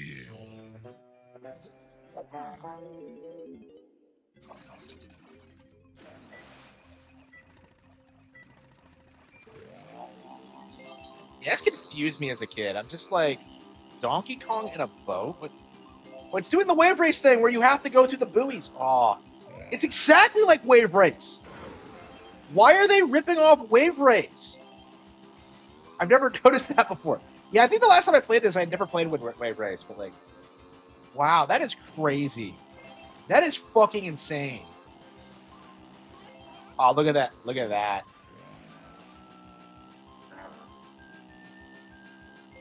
And the way he like taunts you by flipping around is just unbelievably obnoxious. And this is not an easy stage. Yeah, I could not beat this as a kid. Yeah, I think I'm ready to play something else.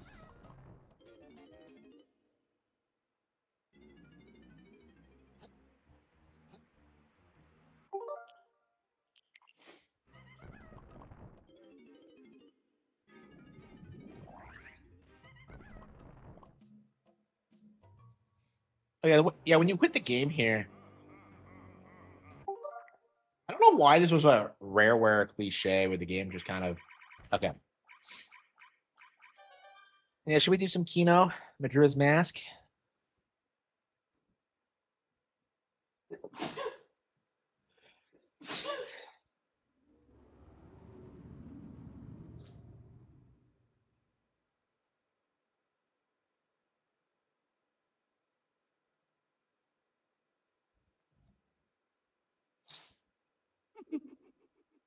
You met with a terrible fate, haven't you, douchebag?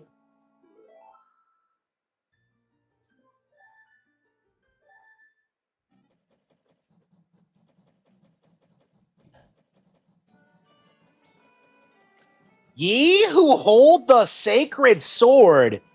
Wait, what? The Kokiri sword is sacred now? What? Huh? I'm very confused about this, but anyway, whatever.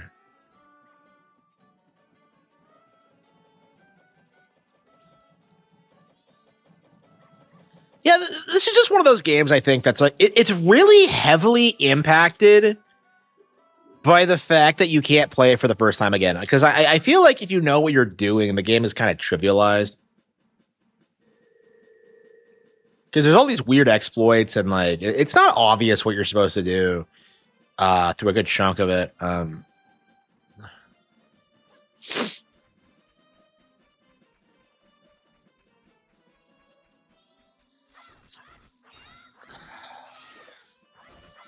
Yeah, something about this game's visual style that I don't like. Like the environment just doesn't. Termina Field is like infinitely lamer than Hyrule Field. Oh yeah, let's not get that guy until we get the bow. Yeah, you don't want to fuck. You don't want to fuck with the bird until you get the bow. He's gonna take all sorts of weird shit from you.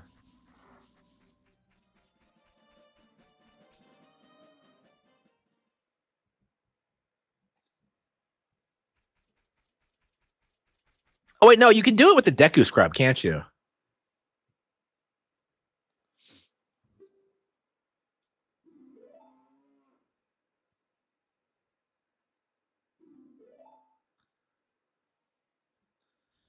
Friends. Saria. Saria probably could have stopped this.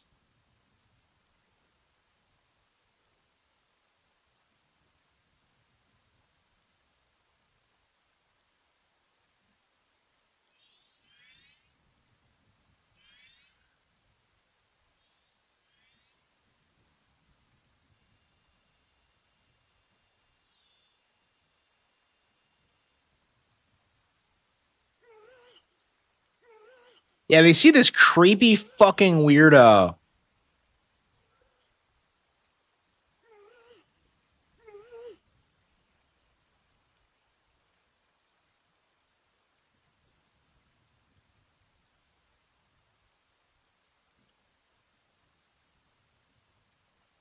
So how long ago was this?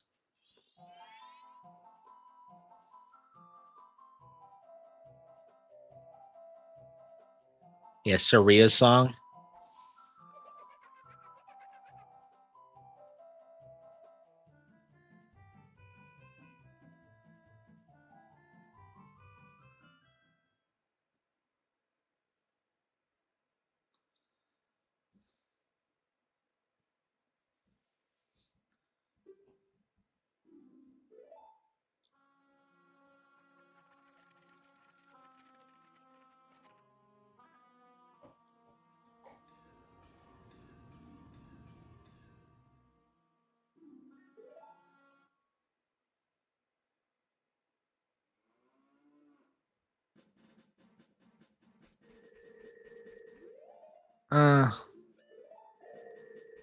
Can we get like oh, that's right. Yeah, there's quite a few things we can get actually.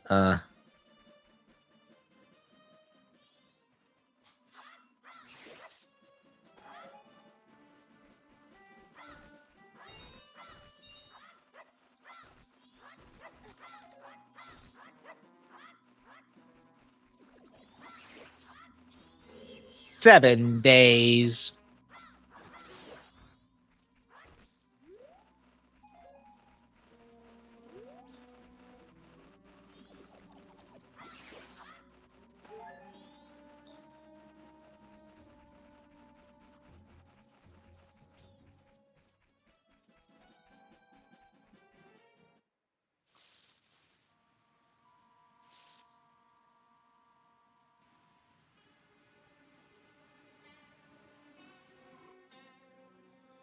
Yeah, like the game puts so much emphasis on like the frog chorus, and yet they don't do shit. Like I don't understand them. Okay, here we go. Ye who hold the sacred sword. What sword? What's he talking about? Okay, whatever.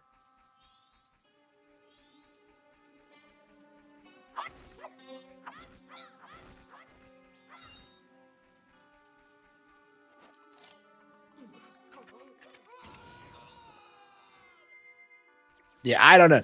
Like nothing bums you out more in Majora's Mask when you have to like actually play through the dungeons.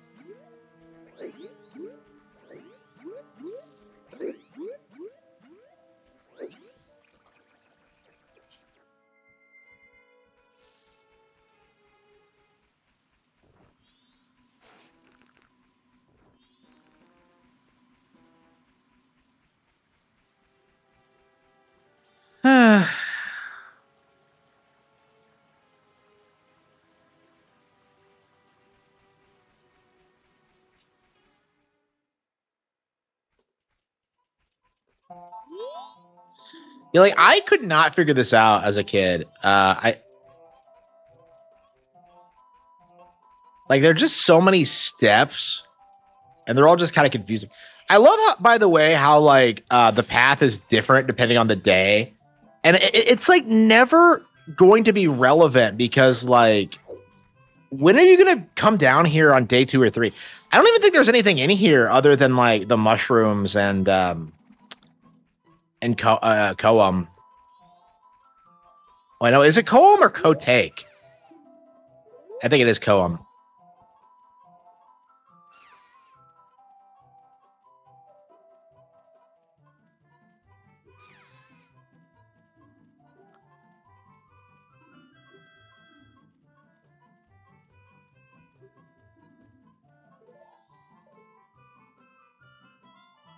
I can't believe that like Koum and Kotake are like they couldn't have like redesigned them or renamed them or something. I just don't like.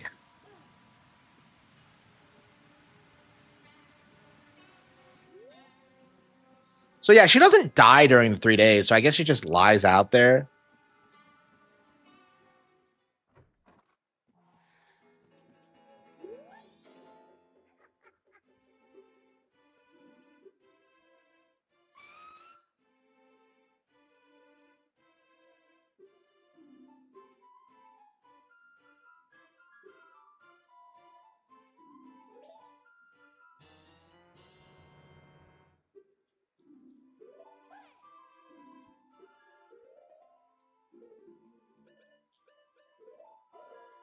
Why doesn't she go herself?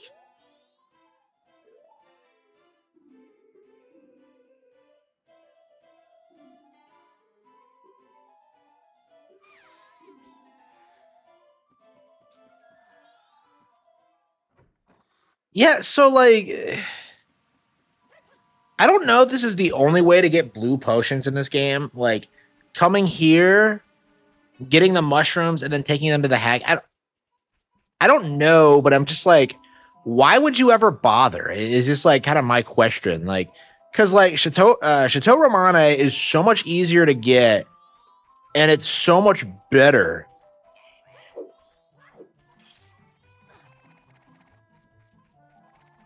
Well, it's not really easier to get, but you know what I mean. Like, if you need like unlimited magic power for anything, like just get Chateau Ramoni. You don't need fucking blue potions. So yeah, I've told this story like a million times, but like the reason I struggle with this growing up is that like giving it characters items in this game works way differently than it does on Ocarina. Wait, she can get up? So Koem's the red one and Ko takes the blue one. Okay. So like this is how they spend their afterlife is just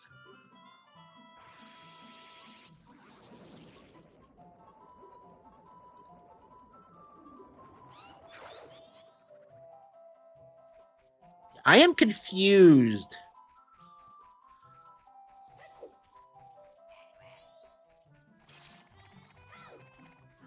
I wonder if like any of the Link is dead the entire time theories like talk about this. I don't. I refuse to like. You have strange powers. Me been watching you. Lately, the swamp, the poison water.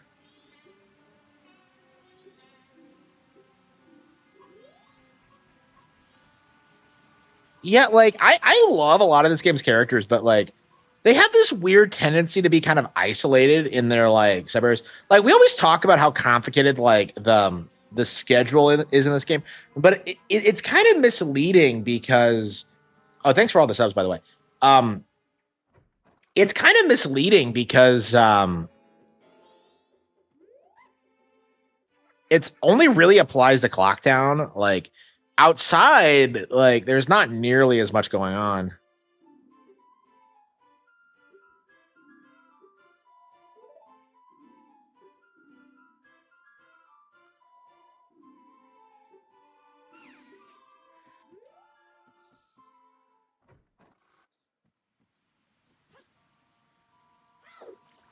Yeah, I was always very confused about the decision to have Koem and Kotick.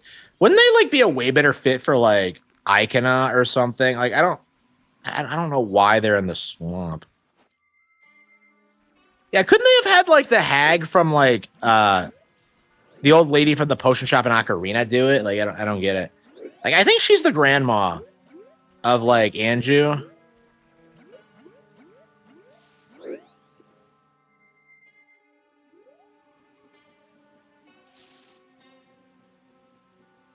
Yeah, I really do like Ocarina a lot more than this. Because like the thing about this is people always go on about like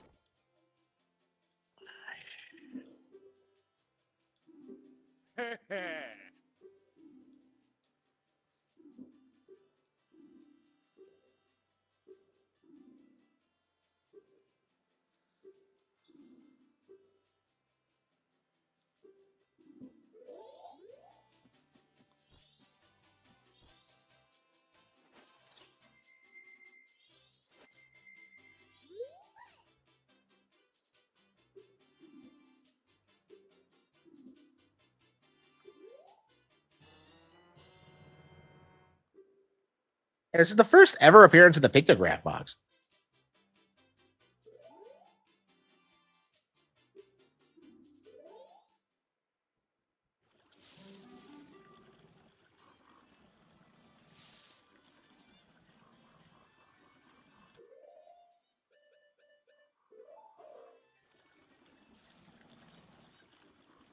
Yeah, I was very confused about what you were supposed to take a picture of because there's nothing to look at really. This is a really good example of how like basic the game is because like this is such a poorly thought out area. It's like you're telling me you just kind of wait for the boat to take you there. It's just I don't know. It just feels really.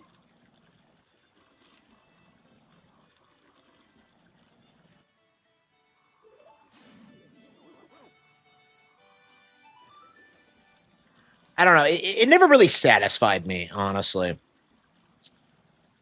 None of like I don't think I particularly like any of any of the four areas. Maybe maybe Snow Peak, but that's kind of a stretch. It's like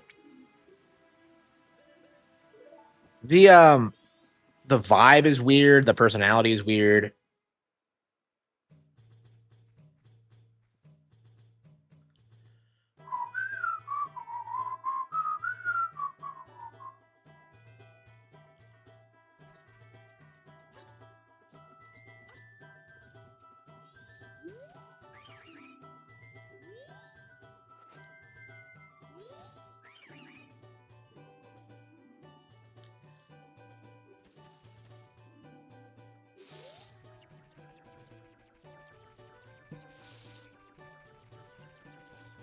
Yeah, like the thing about Majora is like it's just not fun to play at its core. Like it's just not nearly as complex as like Ocarina. Like the dungeon designs aren't as good. It's like well actually no, it's too complex, but it's not satisfying to like engage with basically. Is I think a better way to put it.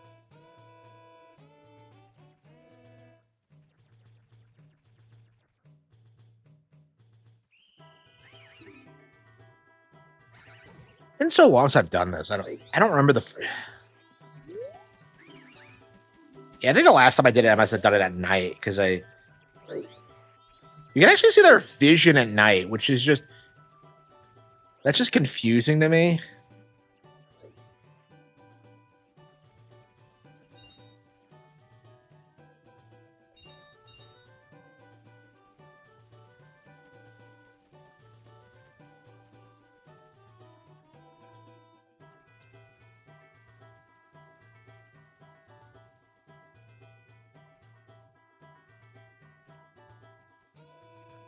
It's like I feel like this game it takes way too much time to get to the first dungeon. Like the fact of the matter is you have to go through the prologue and then you have to like fight through this like weird fucking bullshit area with the wrong way. Then you gotta like I don't know, like fly around the swamp. It's like there are like way too many steps, I feel like, for the first dungeon. It's just like it's really frustrating. The game is the game's quite a bit longer than Ocarina, but I don't think it's a good kind of long because like so much of everything is like kind of padding. Like, kind of think of it, there's like two stealth sections in this, right? Where you have this and the Gerudo's Fortress or the Pirate's Fortress. So are the pirates in this supposed to be Gerudo is what I want to know. I don't think it's explicitly stated. I think considering Phantom Hourglass, they must be.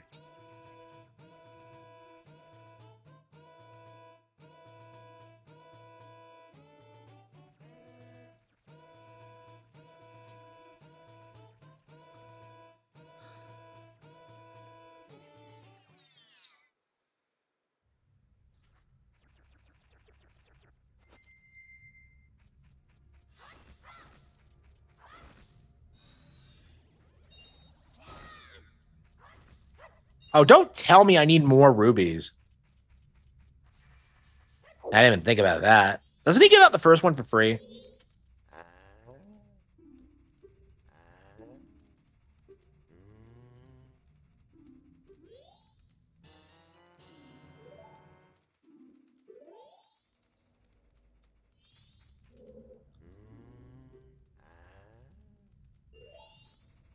I'm just so confused about like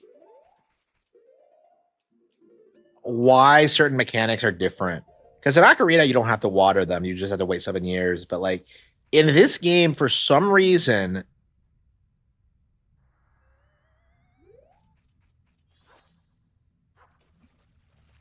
like I feel like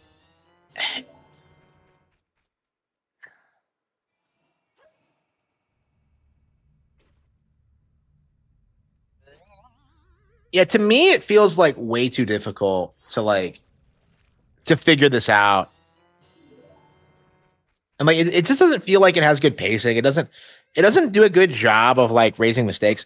And I think most people would like skip a lot of the cutscenes because like you're supposed to talk to the monkey first and like get an idea of like what you're supposed to do, and then like I don't know, you kind of skip that step, honestly.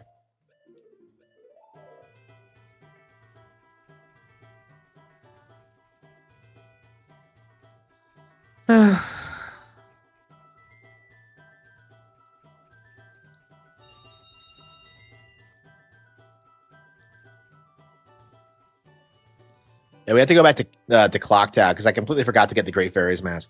There's a lot of shit you can get like right away. Great Fairies Mask is probably the most important, but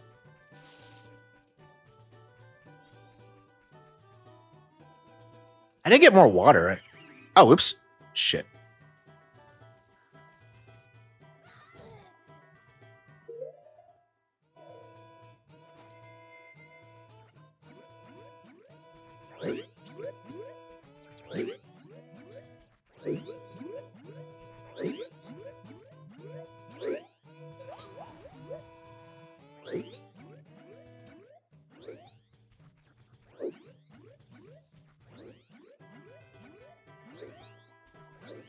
I always love how that final hop is like way better.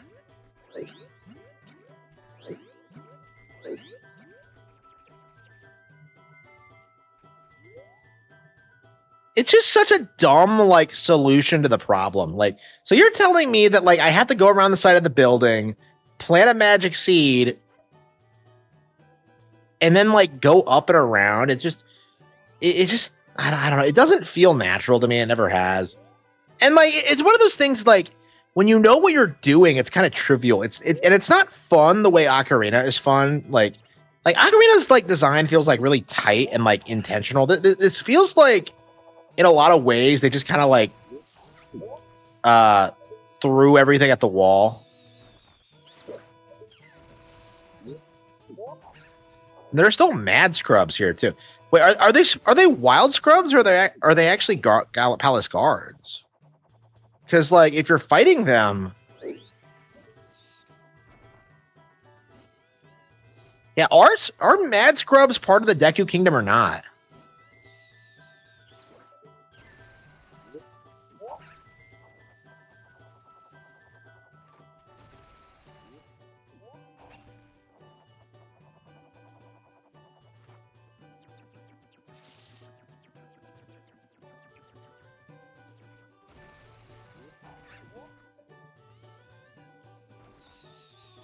Yeah, I don't know if we'll beat the first dungeon tonight.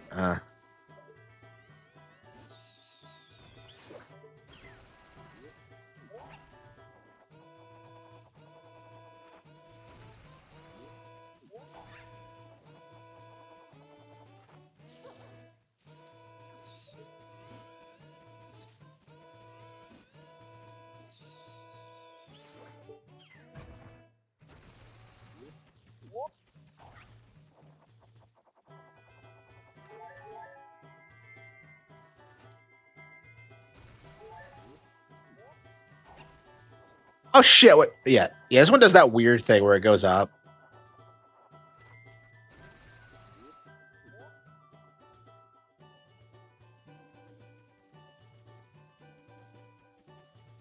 Yeah, what I want to know is how does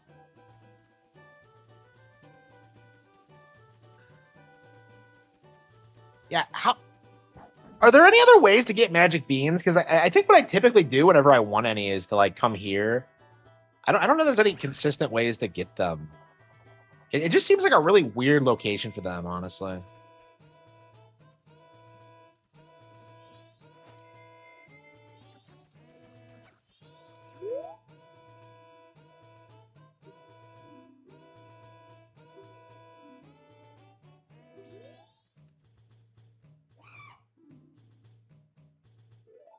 Yeah, those will work great. Yeah, he doesn't notice me.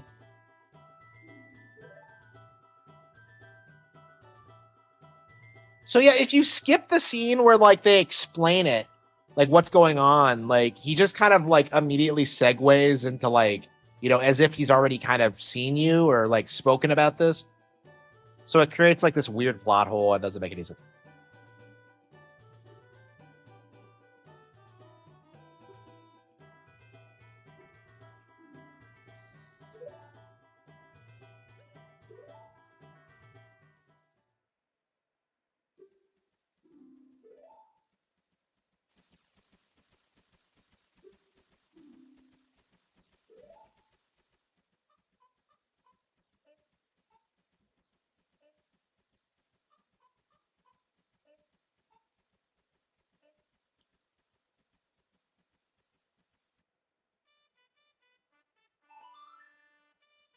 This monkey goes to the ring. This is like the most underrated character in Zelda history. I can't think of any other character who goes through more shit than this kid. This monkey.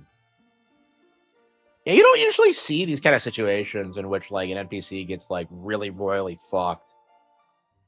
Like I think Twilight Princess has a couple of close calls, but it's not like this where this guy is straight up tortured for 3 days straight. Yeah, every cycle where you don't beat this temple, he's being tortured the entire time. Well, I guess he's not tortured until you learn the song.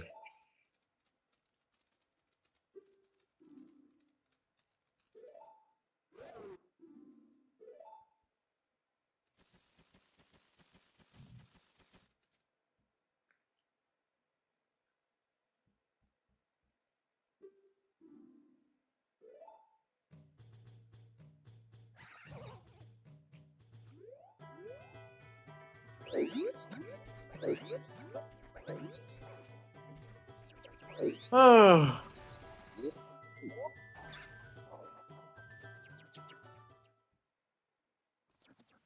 Oh. Yeah, I remember seeing the image of this area on the back of the box and just being like, what the fuck am I looking at? Like, this is actually like one of the first signs that I was just kind of like, I don't know about this game, bro. I just the whole look of the area and just like the layout of it and the fact there's no way up from like this angle is just it's just absurd. I don't know, like yeah, Woodfall's just not an interesting area. I don't care about the people here other than the monkey. Like, yeah, the monkeys are fucking awesome. I would love to have seen. Yeah, this bit's always been kind of awkward. Yeah, I would love to see more of the monkey, but like, they don't do anything after this. Like, and like even the monkeys are just barely characters. Oh shit, he's back. You are a fairy child. You. No, you.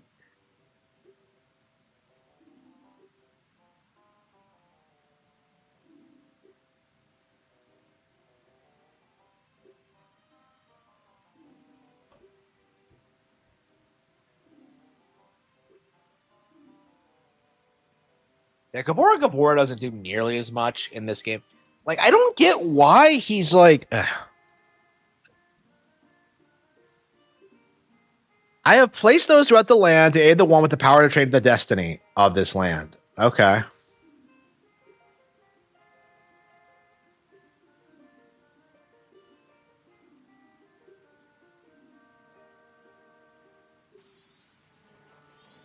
We shall become eternal friends.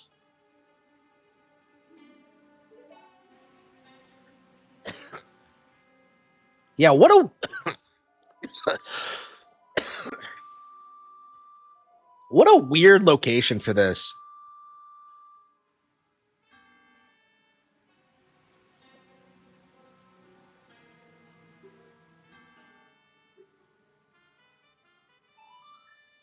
I love you. I love you.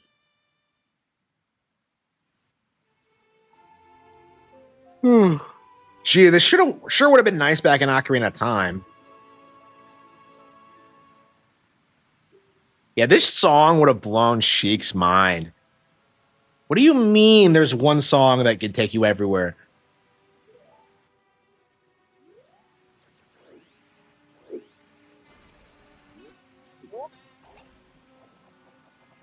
Yeah, I don't know. Like,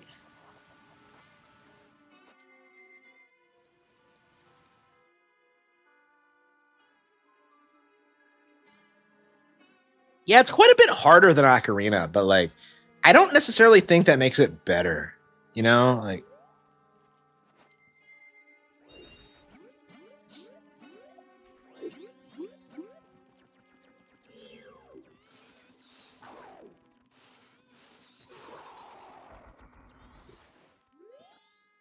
what are we playing next? What are we gonna play next?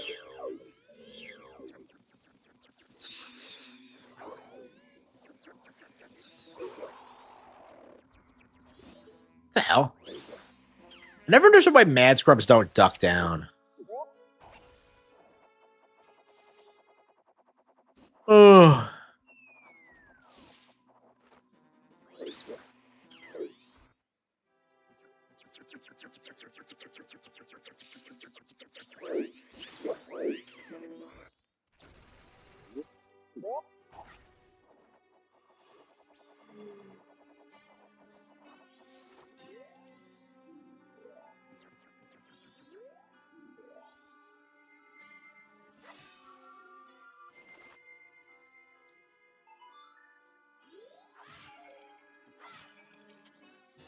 All right.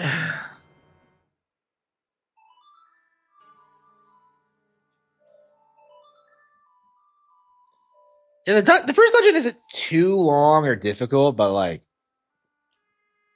oh, oops, hang on, yeah, you have to have the Deku do it.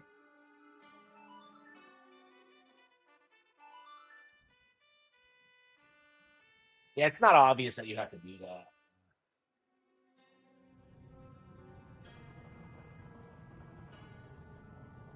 Ugh. Ugh. Yeah, you have to see this like cutscene play every time you decide to come back and play the boss. That's one of the weird things about this game is that the dungeons technically reset. You don't really need.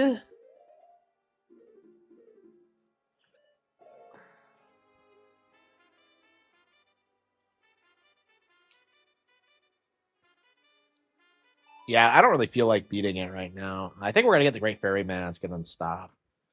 Ugh. Ugh. Ugh.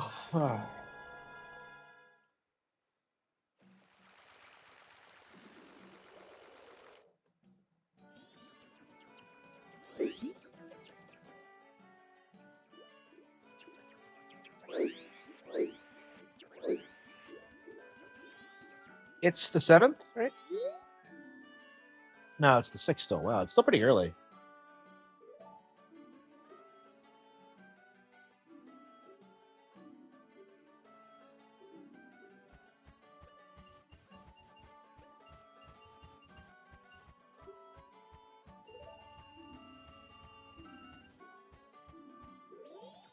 Ugh.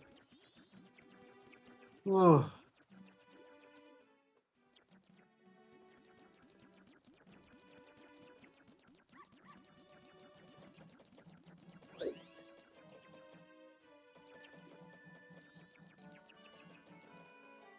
Yeah, I think we're gonna get the Great Fairy Mask and then stop. I don't know. Is there anything else we can do at this stage? I can't think of anything.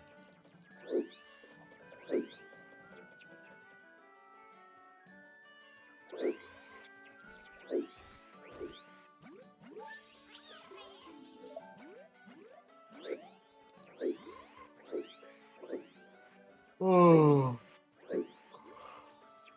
Oh. Where are we going?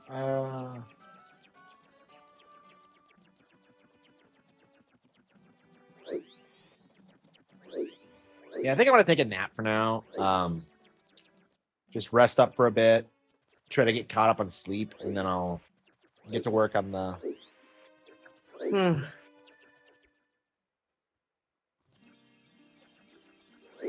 I don't know. This has never been a Zelda game I go back to all that often. I feel like a lot of its impact comes from like figuring it out and like I don't know. Like Ocarina of Link to the Past, I'll never get tired of replaying. But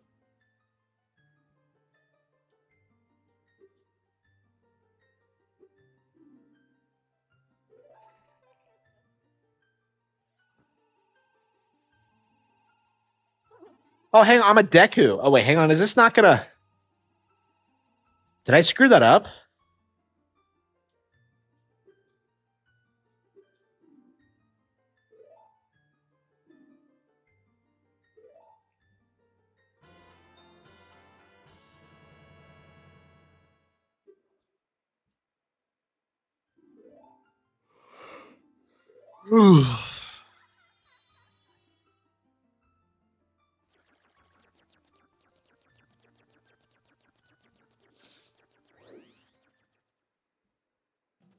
We really should watch the Link is Dead theory because like it's been after having come up with like the Krazoa or evil theory. I feel like I kind of need to like see what like the Majora's Mask equivalent is.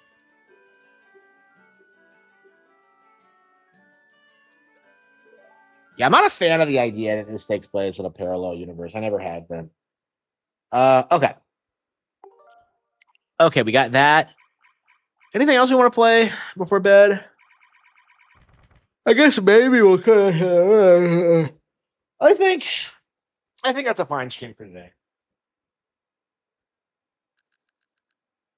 Yeah, maybe some more Street Fighter later tonight. I think for now I'm gonna rest up and get back to work. So thank you all.